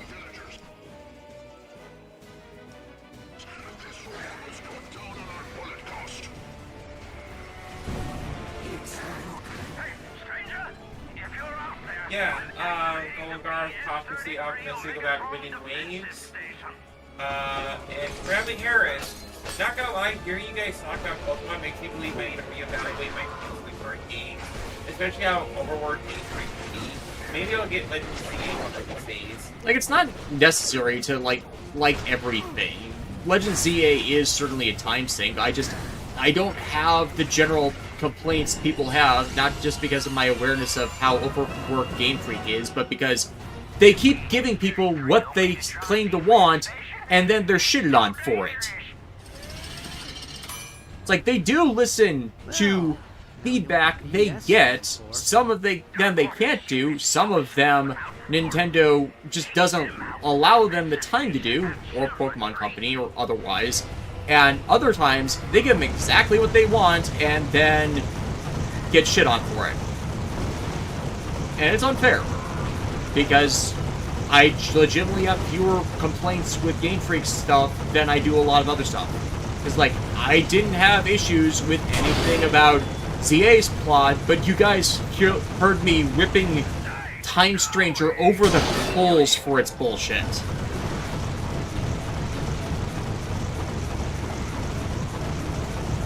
When it comes to stuff like Digimon and Pokemon, I guess when it comes to Pokemon, you know what you're gonna get. But with Digimon, it feels like it could be more.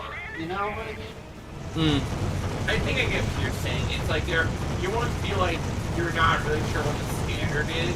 Because Digimon's anime are pretty consistent, but their games have been all over the place. Right, whereas with Pokemon, you're always getting a solid experience. Like, I would, supreme hot take that I know not a lot of people would agree with me on.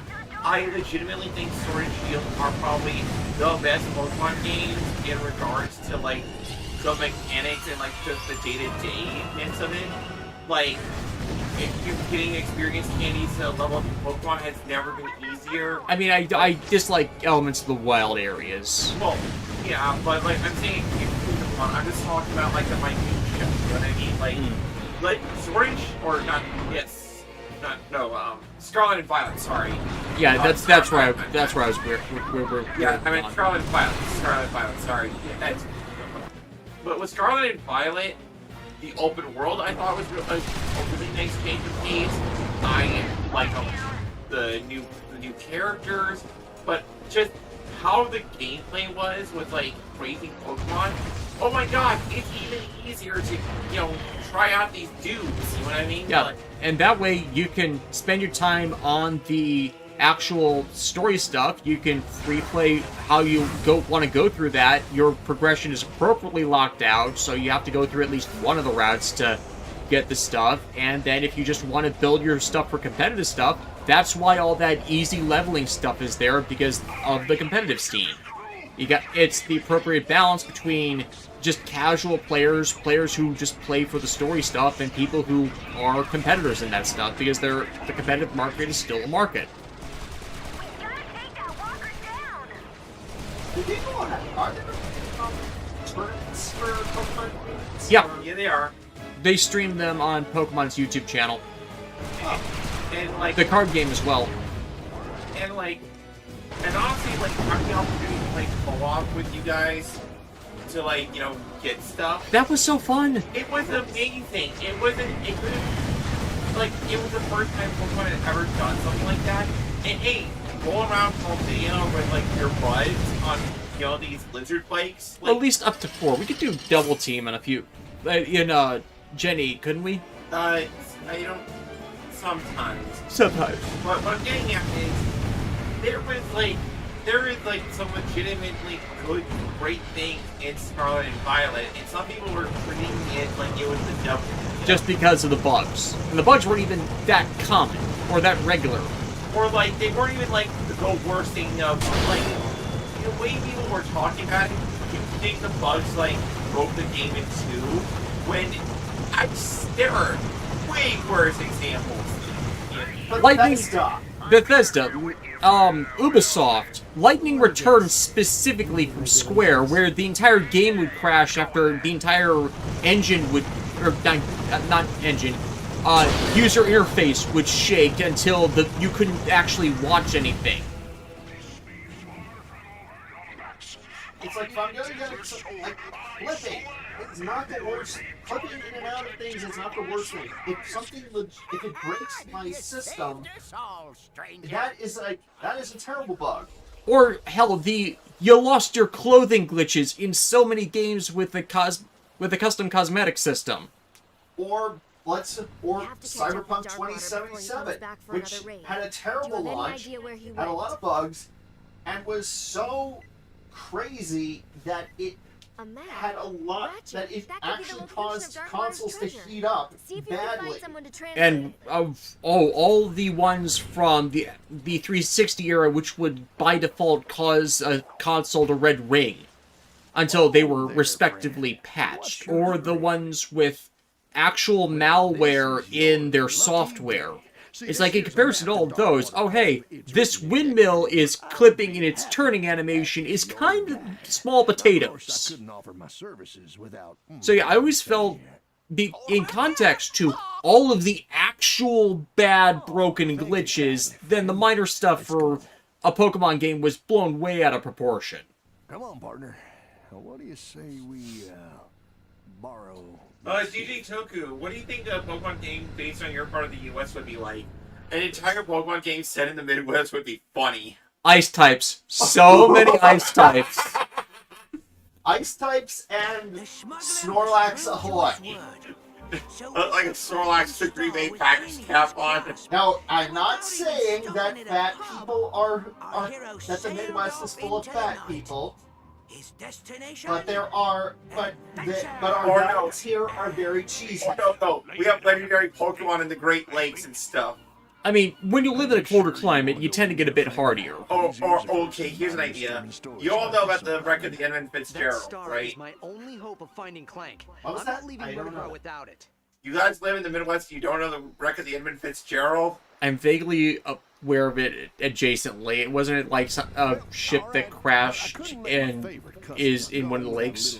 So basically the Edmund Fitzgerald, okay? We're tabling Pokemon talk for a second. Let me educate y'all on the wreck of the Edmund Fitzgerald. The Edmund Fitzgerald was a tanker, was like a shipping container ship that traveled the Great Lakes up and down and stuff, and was the pride of the American side. Like, it hauled cargo like a champ. Everybody loved this working on the ship. It had a great crew. Everything was awesome. Until one fateful day when it decided to haul cargo far beyond its normal capacity, and as it was sailing, it hit a point in the Great Lakes where it is said a storm spontaneously happened, and it caused the ship to perfectly split into two and sink to the bottom of the lake. Huh.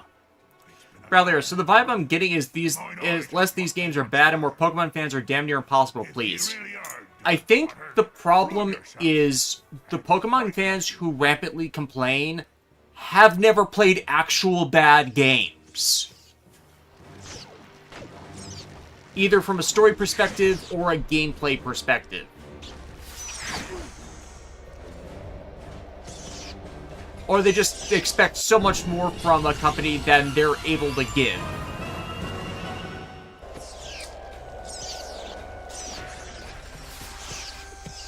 Wow. Yeah, it works now. It's again, why when I complain about my game, I'm usually more centered upon story stuff, and occasionally a gameplay trait that I hate, than actual everything. Like, me getting lost in big overworlds where you can't orient the camera correctly. That is totally a me thing, and it is a hang-up I have with navigation, but I still hate it. Because it harms my appreciation of the experience. Okay, but anyway, back to the Pokemon in the Midwest discussion. I think having ghost types be associated with, like, Lakeside Town would be pretty cool.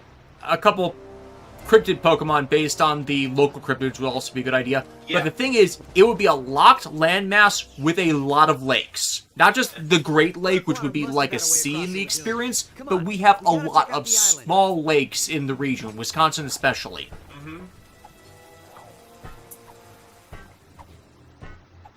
I don't know where I'm going. I'm just doing things. It's okay, Scott. Oh, where do we go now? Where do we go? Where do we go? It's like, okay, for my navigation thing, with me having difficulty navigating certain areas and regions depending on the environment, I did not get lost in Paldea. And so it's like, if that's a overall experience where I'm not having my navigation issues, for the most part, then I am going to have far less of an issue with it. Like, you know what I think helped with Paldea? It was the fact that once you hit a certain point in the game, come on, we gotta check out the island. Explore and go anywhere your heart desired. There was nothing the game said that you could not. There was no mountain you could not climb. Yeah, and the only limitations were just to make sure you were appropriately leveled and got through the proper story events, which was legitimate restrictions. Exactly. That's like how proper game, like how a proper progression is narrative in a game should. Yeah, it lets you do what you want, but encourages playing these things.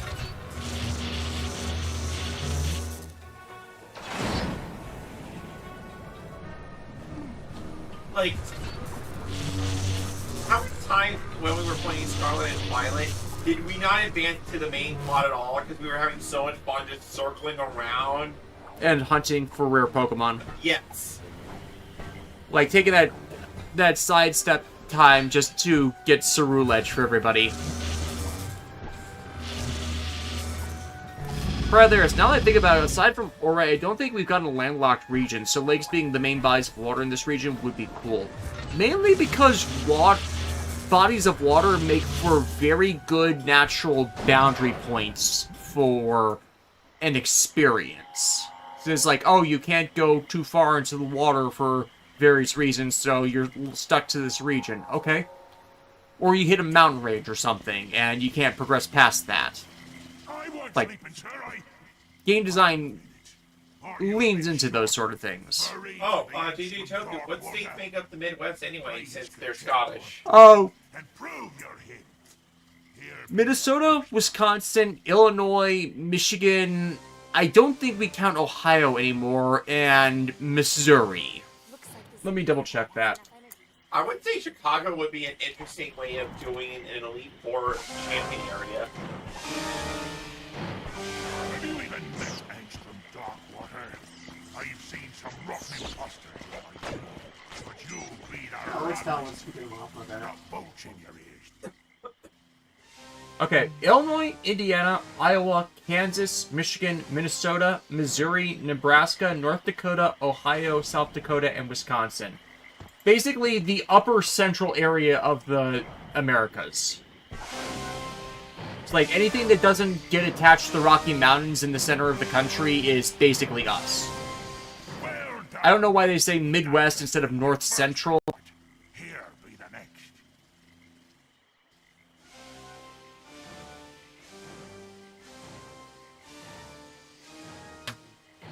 Okay, yeah. I don't know why it's Midwest instead of North Central, but I think it's just a designation that goes back to ye olden Western times before people could easily get past the Rocky Mountains. There's only 4 keys. How hard can it be? Now I have to kill you.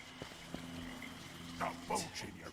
Yeah, because East Coast is mainly the original 17, or rather, the original colonial states, and then anything else immediately attached to them on the East Coast, and then Midwest and Central America is anything after the Appalachian Mountains before the Rockies, and then the proper West is after the Rockies.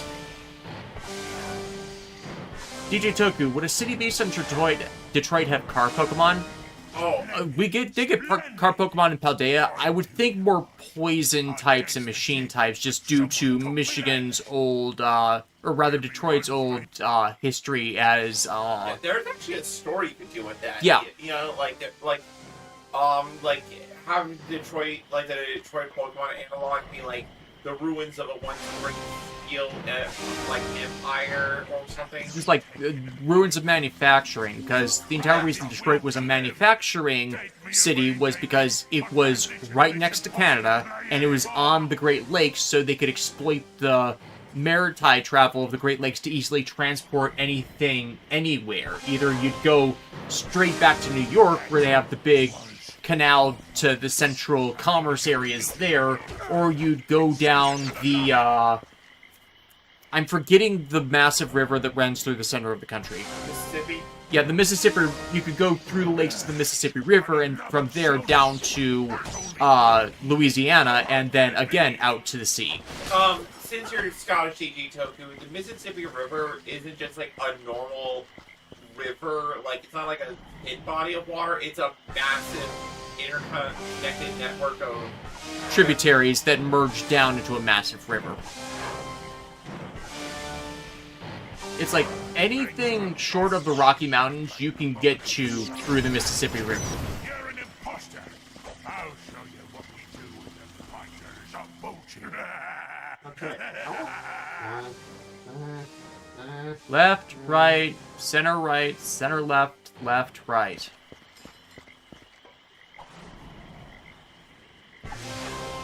Angstrom Darkwater would never play an abomination such as that. You're an imposter. I'll show you what. Left, right, center, left. Angstrom Darkwater would never play. Golden Garo, since the new Pokemon region seems to be based on Southeast Asia, imagine them the grass starter evolved into a cassowary. Oh, that would be. Oh yeah, it looked. Okay, I can see that. Yeah, they have talons on their feet, and they say don't get close to them because they will run up and kick you and slash you to death. Well, that would lean them towards fighting type. But if they kept the Mishima eyebrows, I would be all for it. Yeah.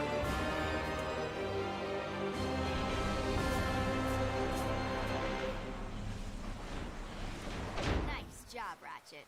Come on, 1 down, 2 to go. Oh my god. But yeah, if, like, the Midwest were ever chosen for a Pokemon game, we would also end up getting Miltanks. Oh yeah, definitely no thanks. Just because of how prevalent cows are over here.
I'm the battle source. You're supposed to protect me. Bradley 7. Bradley, if we're getting milk tanks to another normal type gym leader whose ace is a milk tank and is related to Whitney, just trigger PTSD in the old guard Pokemon fans. I am that rare person who never had an issue with Whitley's milk tank. I don't know what it was, but I was... Whitney. Why did I say Whitley? I don't know what it was. Maybe I just got lucky, but that's one of them that I never had an issue with. Maybe it's just because my Bayleaf was that tanky. Alexis, did you ever have problems with Whitney's mill tank? I don't recall if I ever did or not, but I do think that the reason why she gave Evil so much difficulty was she was the first skill check, and by, like, the first real skill check, and by that I mean you could not rely on, like, if you had access to a fighting type Pokemon by that point, then you were golden, right? But I think so often people either went in there under-leveled or just not leveled enough, you know what I mean? And then once Milk Tank started using Rollout, it just, some people's games probably just had that Milk Tank never stopped spamming that. I mean, I started with Chikorita in Gen 2, and Faulkner is not easy if you start with Chikorita. I felt that was more the skill check there. Mm-hmm. Plus, you don't really get anything that's a good type advantage against flying at that point in the game.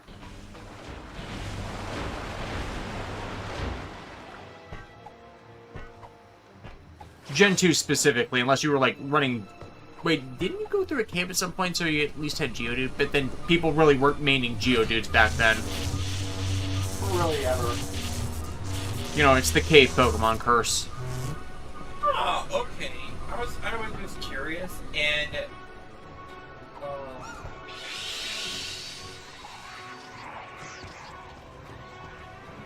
And? Yeah, so apparently Pomeranians are very popular in Southeast Asia. Oh, great. So we are actually getting the buck. Go, dog.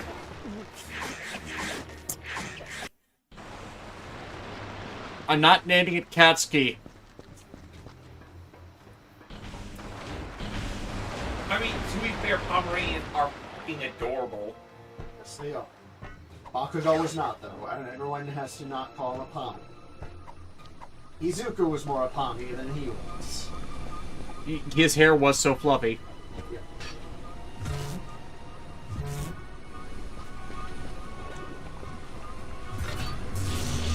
But no, like, the angry Pomeranian description for Bakugo is just because he kept yapping because he was talking big. He's more Chihuahua. I know fluffy, spiky hair, but hey, he felt more like a Chihuahua. Yeah, Chihuahuas are definitely more of a... It's more the trope of the small dog, where their bark is bigger than their bite because they're being bratty to assert dominance. I've experienced small dogs who do that all the fucking time. Yeah. Listen, as long as he, like, Pombon evolves into a big, strong fire doggo... And as a Pompadour... Then I'm fine. The Pompadour is technically optional, it just would be hilarious. Yeah, Bradley Harris even says Bakugo is less Pomeranian, more rabid Chihuahua. But again, small dogs in general are bratty like that. DJ Tozu said, I'm more of a Corgi guy. Corgis are amazingly well behaved for their size. They are fluffy little breadloaves. It's like God said, you know what, I'm just gonna give that breadloaf some length and a tail, and then see what happens. They also fit well in boxes. Yes, they do. They squish and they have squishy heads. Squish.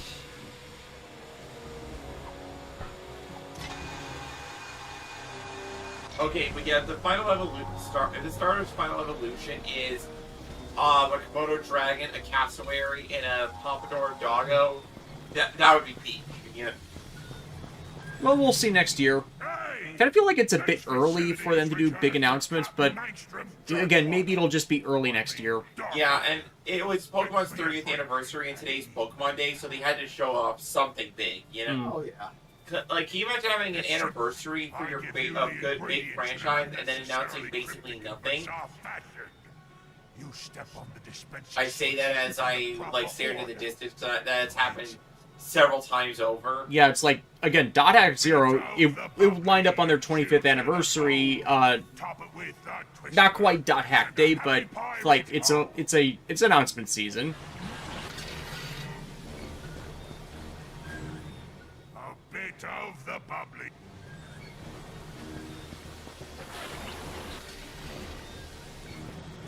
Okay.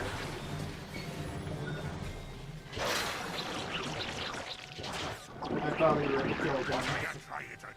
A bit of the Bubbly. bubbly. A chill to Chills the the bone. This is bubbly. Chill to the bone. And twist.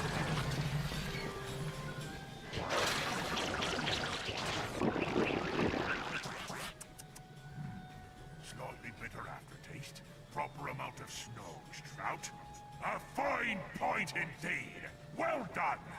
All right. DJ Toku, should the dog have shades in its final form to go with the pop door? Yeah. Only if it's fire dark type, so we can equip black glasses on it. Yeah, and it would be the cutest thing. Like, that doggo is like, what's that dog gonna do? Dog has shades. Oh, crap. We're not worthy. Your ingredients be fair. A dash of a cyclone. Oh.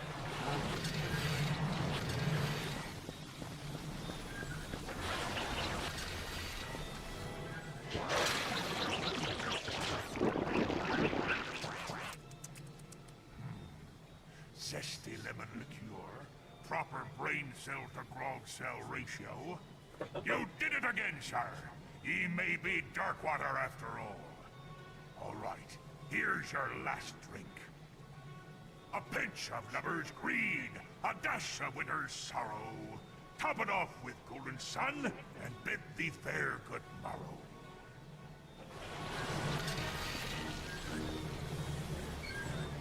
A pinch of lover's greed, a dash of winter's sorrow. Top it off with golden sun, and bid thee fair good morrow. Green. I'm gonna guess green. This and this.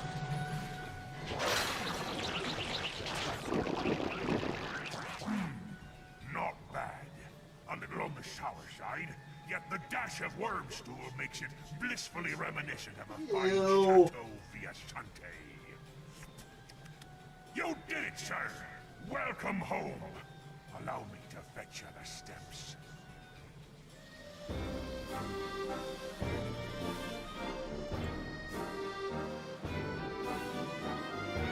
Gongar, by the way, considering how they announced with Ava, how familiar are you with Yoko Taro's work?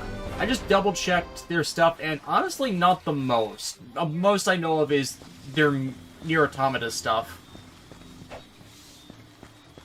I even know Nier had a sequel, so, okay, my earlier comments are about them not doing sequels, like, that is clearly mistaken, since, okay, later Nier stuff makes it clear that Nier is related to Drakengard, a RPG series they made for Square starting in the early 2000s. It's like, okay, I guess a lot of their stuff has just passed me by. Which happens. Which happens. Plot twist, we are not omniscient overlords.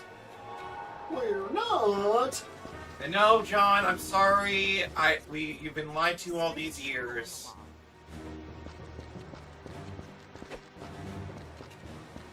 Okay, so I'm guessing I got to. Yeah, because I was completely under the impression that Nier Automata was a one-shot, not that it was the second game in the Nier subsect of Drakengard.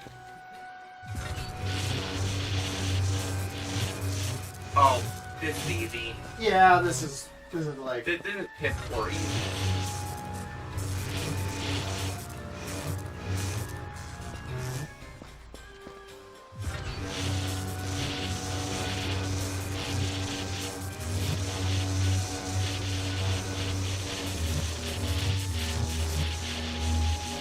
Rather, yes, that's what scares me about the new Ava stuff. I recently finished Nier Automata, and it messed me up for a while. That combined with Ava's usual tone has me concerned. Fair. Like, there's a lot that Evangelion just hits people on. that they don't like. We were going over a bunch of that earlier.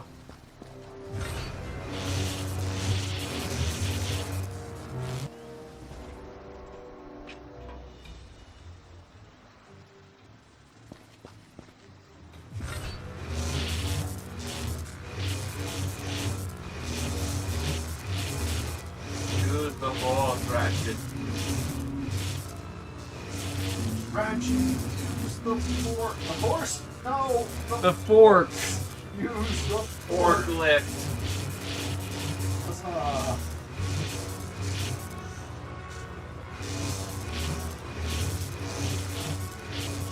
And like, from my understanding with like the darkness of Yoko Taro stuff, is that what it's hard is that it's not like grim dark, like it's clearly like done with an intelligent design behind it, and that's what makes it more powerful, because it's easy to write off something that's being too try hard, but when you can tell that the developer is actually having a purpose and message behind what they're saying. It's like, it's not nihilistic just to be nihilistic. There's a purpose behind why it is being nihilistic. Yes. Like, it has it's something to tell. May a shadow be cast.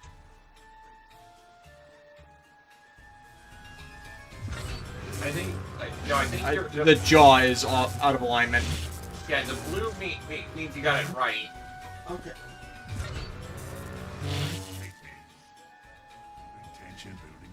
Building tension.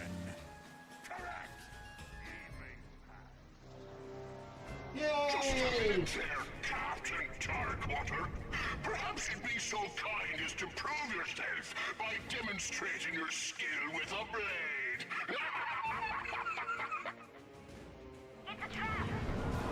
Gongar, a good taste of Taro's work after we finish the base story of Shadowbringers. Oh yeah, I saw that. There's a scenario in it related to Yorha, which explains the 2B costume in the Shadowbringers stuff, once we finally get back to Final Fantasy XIV. Oh, he wrote for Final Fantasy 14. Yeah, the Yorha section that ties into Nier Automata. So we just have to win the lottery, so we can all retire, and then we can just do what we want forever. Exactly.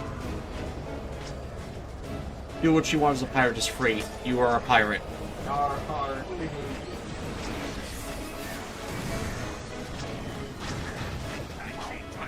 Like, I so really wanted to make that joke earlier, but unfortunately, I got dove into oblivion. And then I did it. Oh no, we thought we were gonna make a bitty fun joke. Oh no, I was just gonna say booty, booty, booty, rocket everywhere. What? It's one of them R&B songs. No, it's not. I think so.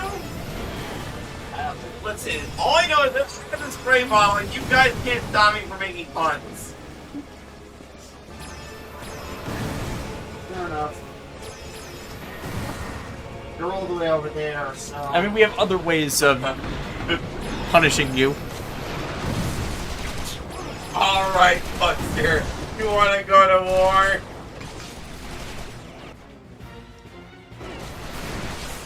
DJ Toku, hey, you think we'd get a Lovecraftian Pokemon if we got a region based on Massachusetts and Connecticut? That's the thing. With Lovecraft, you don't. It's not about the region. Well, okay, maybe H.P. Lovecraft in a part of America, but like Because he's racist. Right, because he was racist. Let's not beat around the bush. But it's all about like what the feeling the creature invokes, like something so beyond your comprehension that it's like, how does this thing exist? And I think the closest Pokemon has gotten to that feeling was the Ultra Beasts from Alola, because it's like, oh yeah, these aren't actually, they're kind of Pokemon, but they're also kind of not. They're from beyond our boundaries of space and time and our understanding. Oh hey, she actually does come back in this game. Oh, I was mistaken. Wait, did they sweat you out crap? Ix doesn't always mark the spot. A fair code tomorrow, young Lombax. I pray God preserve ye from the pythons and their bellies. And don't worry, we'll take good care of your fair Sally. I know, she's been abducted again. I'm sorry, who cares? I do. Well, she's nice. Even if she is played by Tara Strong. Which we've kind of just been ignoring because Tara Strong is terrible. Yep. Man, so many good voice actors turn out to be horrible scumbags. It is quite depressing. Yes, it is. Especially when you really like their characters. Yep.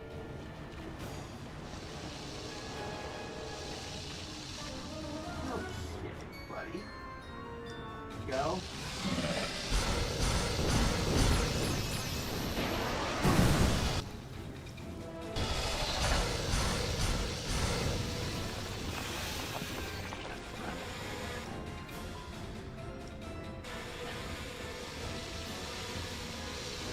Oh, not the bees! Not the bees! Oh, now you attack! I think they're Mr. Zurkoning it a bit from the last game.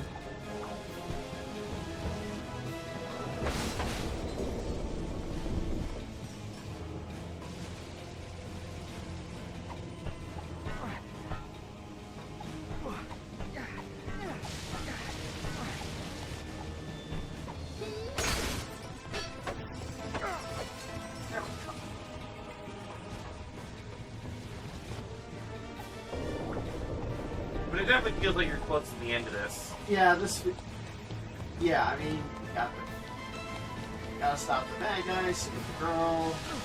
Ow. I mean, also playing on easy was probably the best decision. Yeah.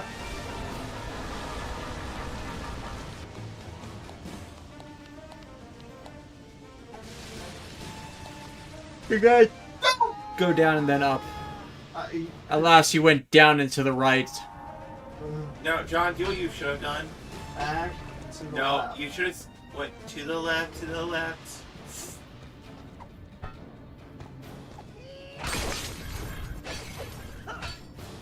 Do you want to answer Bradley Harris's name? Go ahead.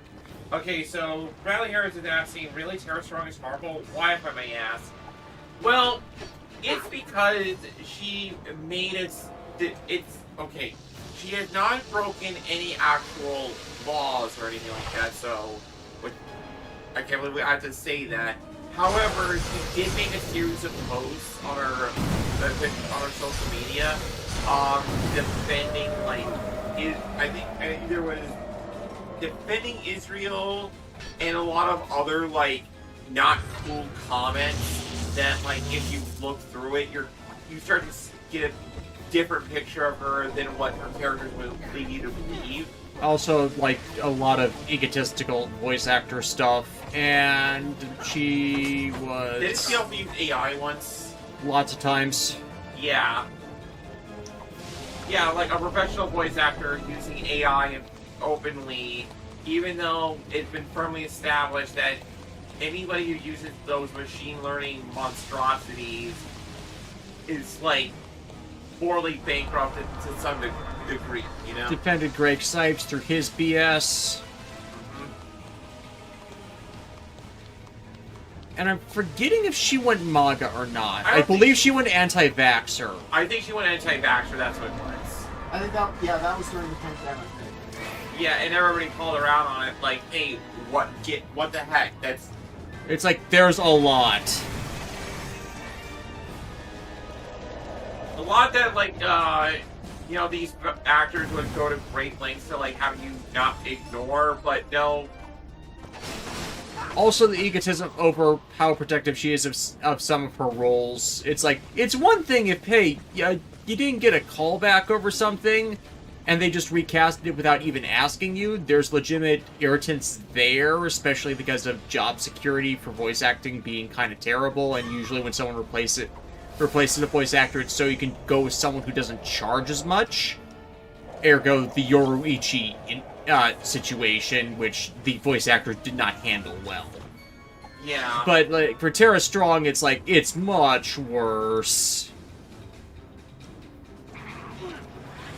where it's like, she goes out of her way to ridicule the voice actors who got roles she was previously attached to, as opposed to what voice actors normally do and say, hey, we're calling out the company for not even calling us to even ask if we wanted to have the role. Which was, again, more of the Yoruichi from Bleach situation. Where, for those who aren't aware of what he's talking about, when the Bleach the Thousand Year Blood War started, there was originally going to be a black African-American actress voicing Yoruichi, which everybody said, hey, that's great. Michelle Ruff, I guess Michelle Ruff wasn't properly informed that's what was happening. Yeah. And thus, like, she was never contacted on whether she wanted to reprise her role, because most of the rest of the cast were reprising their roles. Except for, now again, it led to that awkward situation where black African American, like, we should have more African people of color in voice acting. However, everybody knows this character from doing this one voice. You know what I mean? Like, it's that nobody's necessarily being a bad guy here, besides the voice act. Yeah, because, like, new character casting, new anime series, or completely new adaptation of a series, and you want to recast people to be more diverse in your casting, no one's gonna have an issue. But if you're bringing back an old series and you're getting back all the old cast, and you specifically single out certain characters because of race or ethnicity to get recast, people are going to ask more questions. So it's like, it's not that Yoruichi got recast with a black voice actress, it's a case of she already had a voice actress, her original voice actress was not asked back. Yeah. And thus you get, like a lot of, like, the... Yeah, because if she said no, and they recast her, and then... it was Wendy Lee. It was Wendy Lee, yeah, not Michelle Ruff. Michelle Ruff voiced Rukia. Thanks for the correction, Dolangaro. Which is why I didn't specify, because I could not remember the name. And especially because Wendy Lee is long established in the industry. She started in the 80s. She was active through the 90s and the 2000s. She has a long list of roles. She's established. She's also afforded more pay because of seniority, so if they changed the actress and just cast a newer black voice actress because the newer actress costs less, that's also even worse. Because, then there's the whole pay disparity thing that also gets attached to it, which is also a racist thing with black and Asian voice actresses in America. Which, again, even worse look. So yeah, which is against Tara Strong, where it's just, she condemns actresses that take roles she was attached to, even if she was asked and didn't reprise.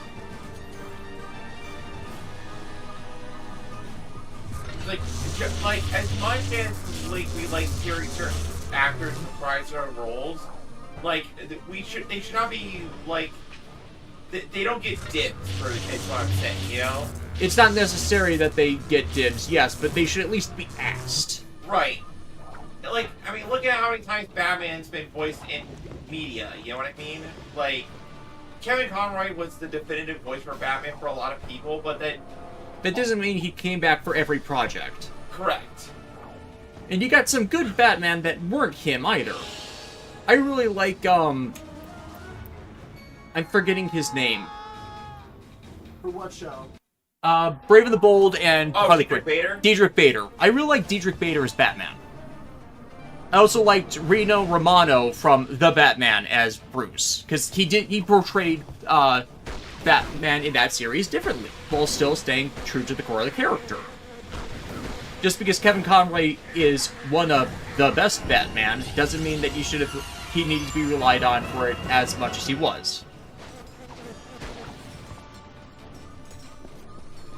DJ Tokyo also, as I recall, a lot of fans got huffy at the idea of Yoruichi being recast and got really weird about it. Which is terrible in and of itself, but again, the circumstances around the situation were not helpful either.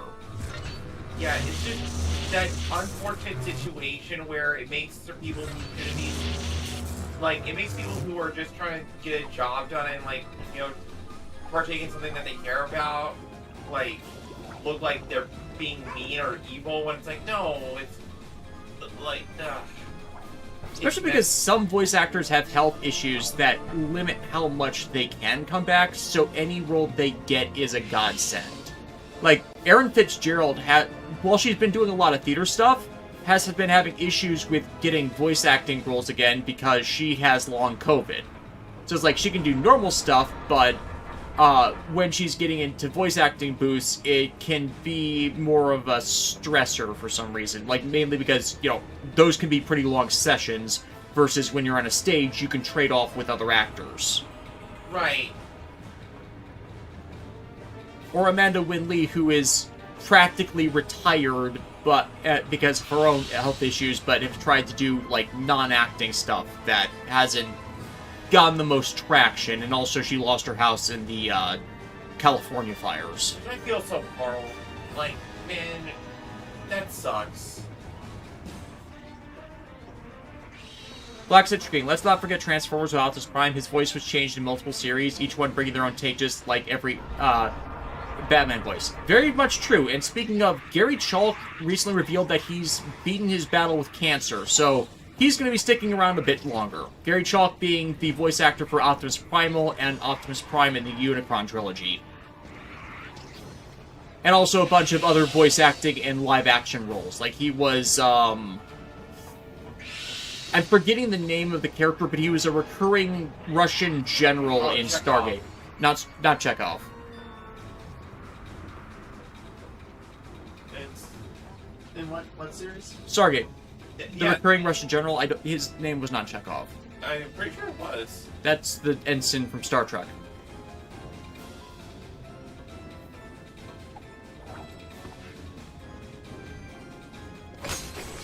The Internet will tell us the answer. Okay, yeah, it was Colonel Chekhov. Yeah, told you. It's like, Your word. I eat my words. It's like I associate Pavel Chekhov with Star Trek. That's fair enough. It's... But no. Go.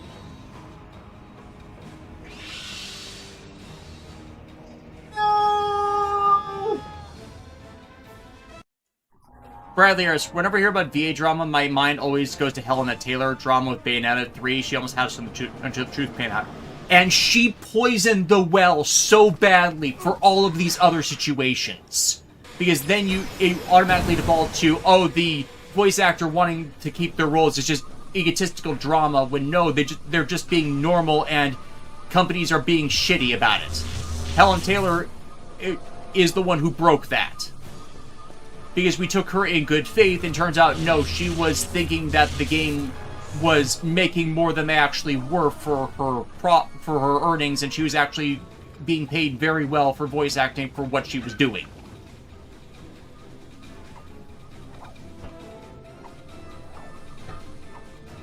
HFIs, hey guys, have you fallen for bomb supremacy yet? Yes. It is it shall be ours. Okay, listen. We can be civil. We're all family here. We can all decide who gets the starter, but as long as we all agree that I get the fire doggo because I love dogs. Look, if the Mishima bird keeps the eyebrows, I will be happy with the grass starter. Otherwise, pulls out a Nerf gun. Actually, what if we end up in a Cerulege situation where another fire type we encounter is better than the fire starter? Ooh, yeah, that's true. Because, let's be fair, Gen 9 screwed you on that. Yeah, I did. It's like, oh, cool, we go, that's so great. Cerulege exists. Son of a... Just better by default in every single way. Like, Cerulege is so cool. It's a Ghost Fire Knight. Ghost Fire Knight. That looks straight out of the Battle Network series. I love them. Can they even design it? Oh, Heather's. Yeah, it was one of the Battle Network art designers. Really? Yeah. Awesome. Come on! You won! I was there! HFIs already saw people adding it to the Zodiac chart of fire starters. Oh yeah, I forgot that's a thing. And actually works better than Fennekin. Well, like... Fennekin's a fox, so... Yeah.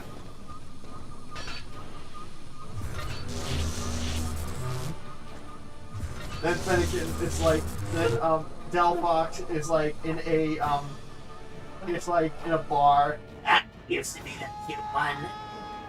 And then John, And then they still are. do I you hate just not? this thing. Are you trying to defy gravity? I hate this part so much.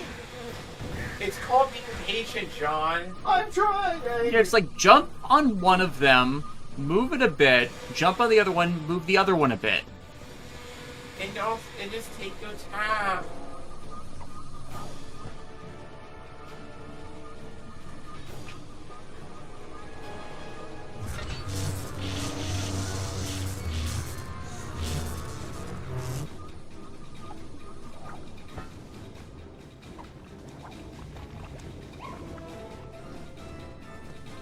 Now light our darkest hour. No, it's like then the touch starts playing, but it's playing on a kazoo. Okay, I know you said kazoo, but I for some part of me thought you said kazoo. Yes, I'm playing on the great kazoo. He is now an instrument. Dum dum. Ooh, you really did this time, dum dum. And considering how living things kept being mechanized in Flintstones, they like, probably had a kazoo playing a kazoo. It's and a living. living. A witness! Witness sentence. The dishwasher. Golgaro, that game will only be popular with a suspiciously wealthy furry. I mean, that happens to any Pokemon that gets a humanoid form. How many Gardevoir hearts? How many? How many are continuing to exist? Oh yeah, speaking of... speaking of funny Pokemon stuff, I feel like you guys should all look at M. Lucas on Blue Sky. They go by the channel Spooky Dead Skeleton. They had a couple recent arts that, for anyone who dislikes when quadrupedal Pokemon go bipedal...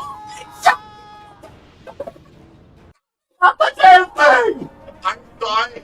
Basically, look them up, and a couple of their recent posts will make you laugh hard, because when I showed it to them, we were all cracking up right before the stream. I saw what happened, and I'm like, oh, John's like,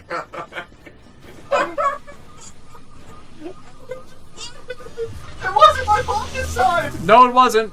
Should have just shot the guy from across the way before he crossed. I didn't there though. I didn't sit there. It's funny. I'm sorry. It's just something about you getting so far and so close, and then but shot through the heart. That pirate's to blame. Place your bet. Would Bonbon Vomit stand up? I'm guessing it's gonna happen, guys. Down. Stay down. You.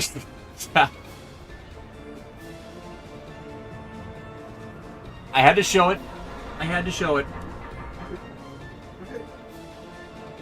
Focused. I am awake, alive. I am not. This isn't. We don't need to stop. I can get to the end of this by the end of this game. By the end. We're not splitting this off into a separate street. It doesn't deserve it. No. No, it does not. Hey, Shape Eyes, I've been seeing Ardenets all day of the dog getting taped to the ground. No, you're not going by Beetle.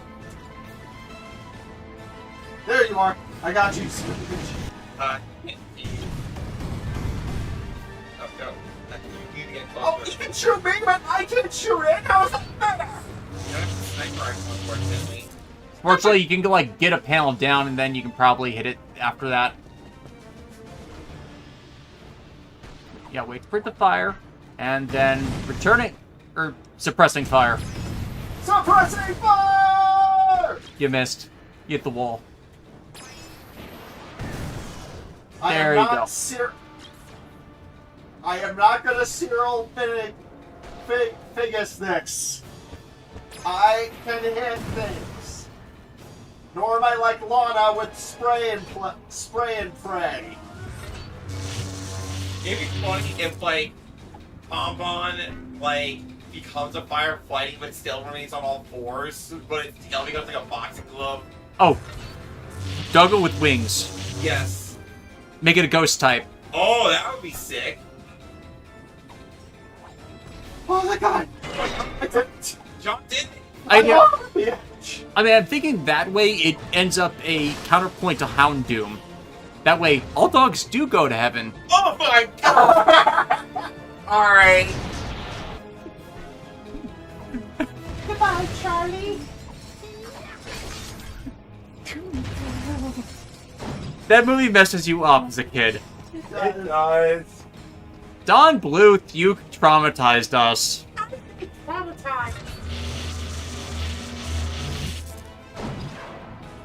Yeah, I'm one of those people that also doesn't mind when quadrupedal Pokemon go bipedal. I don't mind it myself. It's weirder when they have legs and then lose them. Looking at you, Snivy. Yeah, that's what I think. I hate the Snivy line. It doesn't make sense to me. I think if you're gonna be a snake, be a snake at the beginning. Not a lizard. Tron, let the doggo soul be bound by gravity. DJ Choku, 10 times the charm. Let's see. Cyndaquil just didn't seem to have anything initially that made it stand out versus the other two that time. I think that's the only real time we've had a issue with the fire types being good. Like, Pignite, for its thing, was just, you did too many firefightings in a row. Yeah. Like, Braixen was good, Litten was good, Scorbunny was fun, especially because they were solo type that time. And then, Gen 9's name? Oh, Fuecoco with the fire ghost? Yeah, Fuecoco only issue was it was in the same generation as Ceruledge. Which was also a fire ghost, and was infinitely cooler. Yeah. So it's like, it's nothing on the Pokemon, in that case, it's just, we had something that was way better. DJ Choku, oh, the Land Before Time and the Secret of Nim. Golden Garo, did their chance run through Hades and got protecting back to the house. Yes! And here's the funny about the Secret of Nim, it's an adaptation. Yeah. I didn't know that at first. I saw the book at work recently. A bribe? I wouldn't trade the opportunity to skin your scurvy carcass for all the booty in the galaxy! Let's dance! Dance, magic, dance. Also, congrats on getting Persephone back and enjoy the awesome song. That song that plays in the when Zagreus and Persephone, Zagreus and Persephone are going through the river Styx is awesome. The music in Hades is awesome. Gotcha! You thought you were gonna get me? Nobody messes with that. Almost there. Almost there. Except whoever is stealing his water. It's stealing my water. It's taking thousands of the taxpayers' money. AC advised, probably safe to assume the legendaries will be a water type and a flying type. Honestly, like, I am so excited. If it is Southeast Asia, I'm so excited for what the legendaries could be. Because that part of the world has such a unique take on mythology and culture that, like, nobody else is really privy to except for the community that... You know what I mean? I'm curious if anything will dual type electric. It's like, think about that. We've never had a dual type electric for the starters. Oh, that is true. That's fair, yeah. So I would honestly not be. I would actually kind of like it if the starters, like, they dual type into things that you wouldn't expect them to be dual typed into. Ooh, I got the Alpha Cannon full of blast. Nice. Got weapons. I mean, I probably could have bought more earlier. I didn't see, but eh. It's just a re-retrieval of them. Mm-hmm. Having escaped the dangerous dangers of Darkwater Cove, The our dangerous hero had one dangers. final chance to recover the star. But the Perilous traitor dangers. Captain Slag had no But then again, intention of these doing robots it aren't that smart. quietly. They really He aren't. took the Lumbax's female friend captive, which of course multiplies the drama by, like, 4. Shaking his fist. What have I told His you tentacle about on using his math? That there's What do I call no it about use using for a math? plank walking. Sorry, Captain. And Look, now, pirates need an final accountant chapter at in some our point. gripping saga. Seriously. They gotta know how to divide the booty equally with the captain. Listen. Yeah. One for me, one for you. One for me, one for this guy. One for me, one for you. Aritoto appears out of nowhere. What kind of man are you? Are you a boobs man or a butt man? I'm for the booty. Like Jennifer Lawrence. My brother. I still love that. What is it response if someone actually responds boobs? Then he whoops your butt. He actually got mad at Megami for Saying doing boobs. and said it so lackadaisically. Like, because he didn't really care. It's like Stand over Talwyn and the star. Tis a fool who thinks he can reason with a man whose head he once took. He might be wanting to return the favor. Oh, that's a really good question. Ready the locker, Davy. What order Pokemon will be fitting for an SEA region along with regional form and convergent evolution? Well, we know we're getting Tropius. So a Tropius evolution would be pretty cool. It wouldn't surprise me if we got Kecleon back. Oh, Kecleon would be amazing. That would work. Something more tropical, so I figure we might get some more Alola Pokemon. Especially since it's been a while, since that gen. So, I could see us getting back Salazzle. Salazzle was one of my MVPs in Alola, and I love her. Because, like, a fire poison Pokemon whose ability is that anything gets poisoned, yes. Like, steel types, dead. You know what I mean? Because, like, there was, like, the thing for a while. Poison types couldn't, like, poison steel types. Or there's just certain things that it could not do. But now everybody's getting poisoned, and you're getting toxic, and you're getting toxic. Black Central King, we need a Fire Electric type, Grass Psychic type, and Water Dragon for final evolutions for the starters. Yeah, we have Water Dragons, but not in the starters. And I mean outside of legendaries as well. Kingdra, for example, is Water Dragon.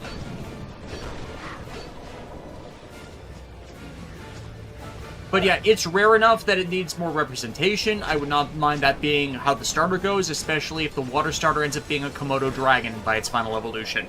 Yeah, so science lesson for y'all. Komodo dragons are terrifying. How did God ever create such a thing? I do not know.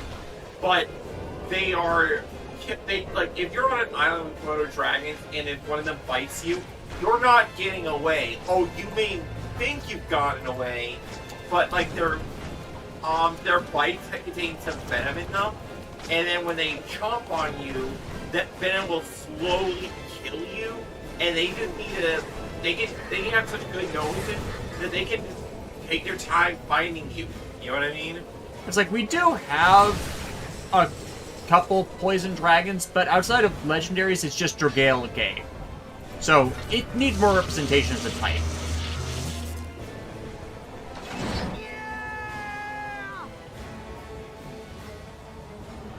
Sorry, poison dragon. You know, So if that's not the starter, then I could easily see them doing that. Try to steal from me. After all, You were dead. It's your fulcrum star. It's mine!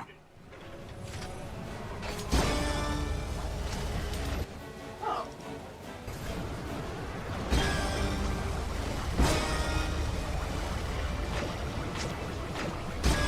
This is never going to be a wait until switch. Golden Girl, women at their certain time of the month need to steer clear of Komodos. Yeah, because they can smell blood like a shark. Pretty even better than a shark. In fact, like if you bury a body on the island with Komodos on it, they've been known to actually dig it up just to eat the remains because they are just that ravenous. They are smart. Like DJ Took, what do you think Aoi would do if he asked that question to an asexual aromantic? I mean, that's a thing. Asexual aromantics can still feel some, like, sexual preferences, but not actually have any interest in sex. So it's like they can find certain aesthetics more appealing, just no interest in it sexually.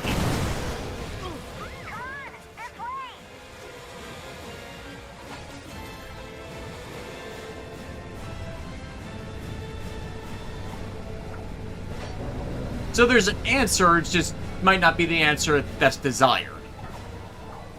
Because the answer, I wonder if it's more a question of if they have no preference. Or, you know, if they're a legs person. Oh yeah, legs. Legs people are legit. They do it. That's a preference. I will say Aoi Todo's ability, Boogie Woogie, is actually pretty cool. Like, what Boogie Woogie is a curse technique that Aoi Todo uses, and basically when he claps his hands, you switch places with him. It's literally the change places Futurama meme. And like how he uses it is that by constantly switching places, he's able to get behind you and keep striking you, like at the sound of his of one hand clapping, basically. You know? Yeah. HJ5, since I've been out for a few weeks, how you guys on the Fire Red Leaf Green ports? I haven't bought it. I am sick of returning to Kanto. If I'm going to return to Kanto, it will be through Fire Red Leaf Green. I feel like that's the best return. I just don't want to do it again anytime soon. I am that fucking sick of returning to Kanto between the actual Gen 1 game and its remakes and the returns amidst Gen 2 and 4 for the Johto games. It's like, you're there too fucking much. I did not know it was out yet. It's out, yeah. Okay. You like needlessly padded out final boss fights? Not really, no. Also, it's so hard.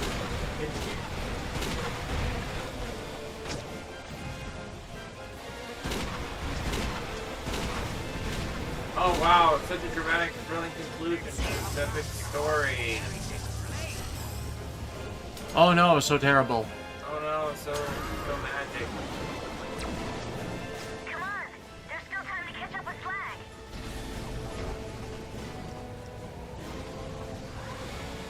Just gonna try maxing these guys. That's what Swarmer out. Clean him with shock punch. Did you also, if we included Thailand in this new region, think we could get a new fighting type that uses Muay Thai? Okay, a Pokemon that any reference to Muay Thai would be awesome. Muay Thai is very underrated. It's like, really, like, that section of the world make it a bad rap for some dunderheads, but everything I've seen about it from a cultural and food standpoint, it's just like, they have just as much right of being around than we do, you know? Yeah. Hell, my mom posted exchange students when I was in 3rd grade. One of them was from Thailand. He was actually the cooler one of the two.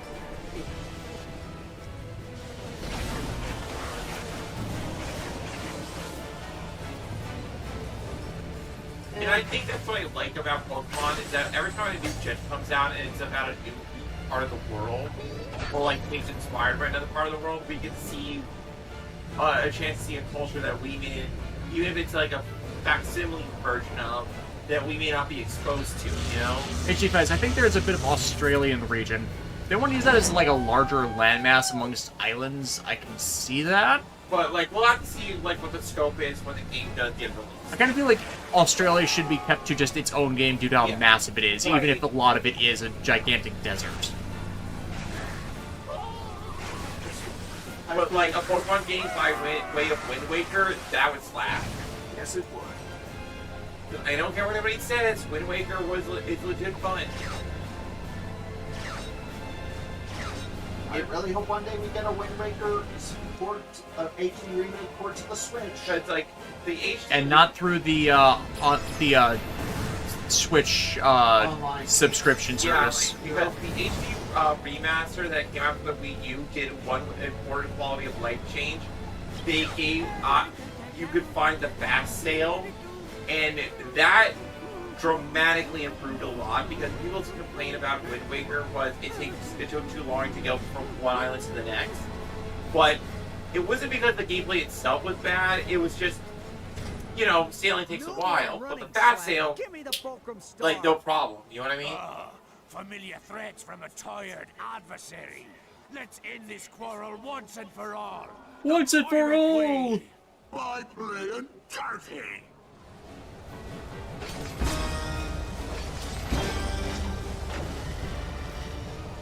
Pirate. Ghosts.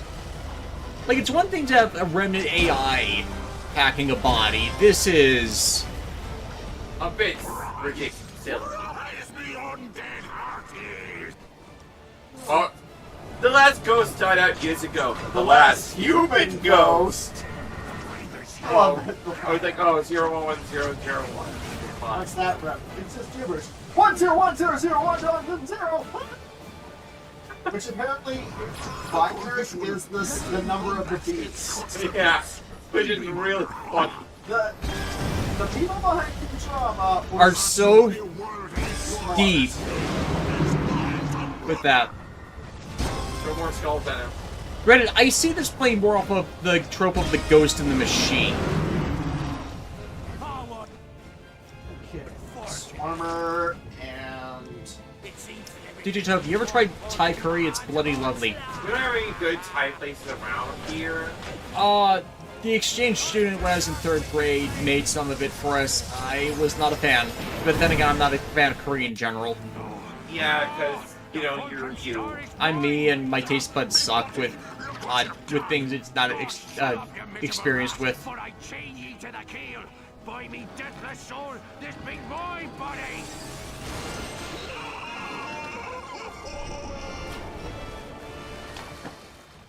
I'll save ya, Captain!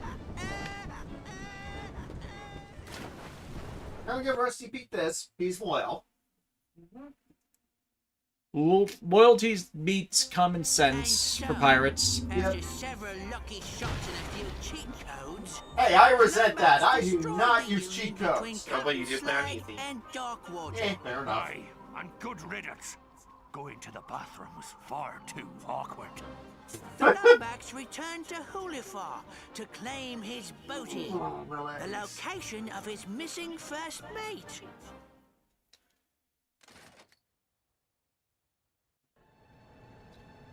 Like, this did not need to be a paid thing. It really did not. HK5 is now remembering the Corn South Park episode where they're debating the difference between a ghost pirate and a pirate ghost. One is a ghost that chooses to be a pirate, and the other is a pirate that is now a ghost. Like, Youngblood from Danny Phantom. If x is the coefficient of a squared minus the improbability of the hypotenuse at absolute zero, the Bogon index of the denominator must be equal or lesser to the number of bees in your bonnet. Don't worry, sire. The doctor will be able to repair you. The OMG!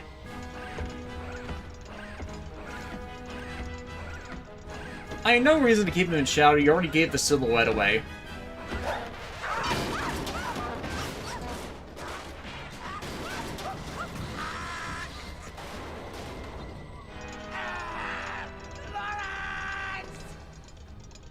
Signal lost. Coordinates acquired for Brigus Nebula. Nefarious. Hang on, Clank. I'm coming. With the location of his missing mate in hand, our hero took off into space. Little did he know That's what they're talking about. DJ Toku. Oh, by the way, it makes you feel better. Talon gets a new VA in later games, but it might not be stupid for Des. Voice actor ends up being Ali Hillis. Wanna hear it again? AKA Lightning from Yeah. Lightning Saga. Ye mangy old bucket of balls. Like, I admit, I was a bit over... I was playing that up a bit for a bit when I was bringing that up, but it can't... It is a thing where voice actors are impacted in their representation and reception by bad roles or roles that are screwed over.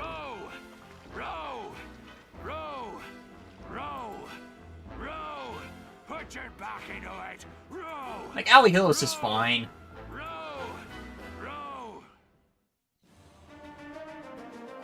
And that's the game.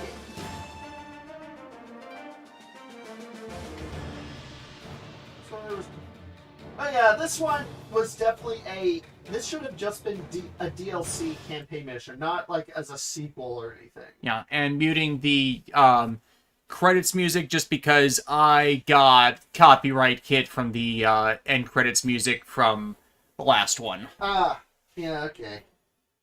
Music is very finicky. Copyright's very finicky when it comes to music. It's got the music in you. But yeah, not bad on its own gameplay-wise, but really just like it's small. It shouldn't have been its own thing. Yep.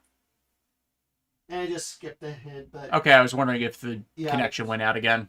The quest continues in fall 2009. Okay, we have to go back 17 years. If only there was an actual 2-year gap between releases. It could have worked better. Much better. Yeah. But we know the reasons why. If you don't know, watch the Golden Bolts videos on these games. But yeah, that was Quest for Booty. And this is why I just added on to the Tools of Destruction stuff, because it's just an addendum for Tools of Destruction. Yep. It exists. It's an epilogue. Kinda. Yeah. Okay, like I said, we either take a week or two off before we do some one-shot stuff. Maybe we'll get back to Time Stranger DLC, because the 3rd chapter of that's supposed to release soon. Maybe we'll do Streets of Rage next week. Otherwise, we're just biding time until after the Star Force Collection releases to do a stream showing that off before we get to Trails in the Sky. Yeah, more specifically, Trails in the Sky first, which is the remake, which, for those who aren't aware, won a lot of high praises from critics as being the best remake an RPG has ever received. Like, it's kind of wild. Alright, we'll see you guys next week. Later.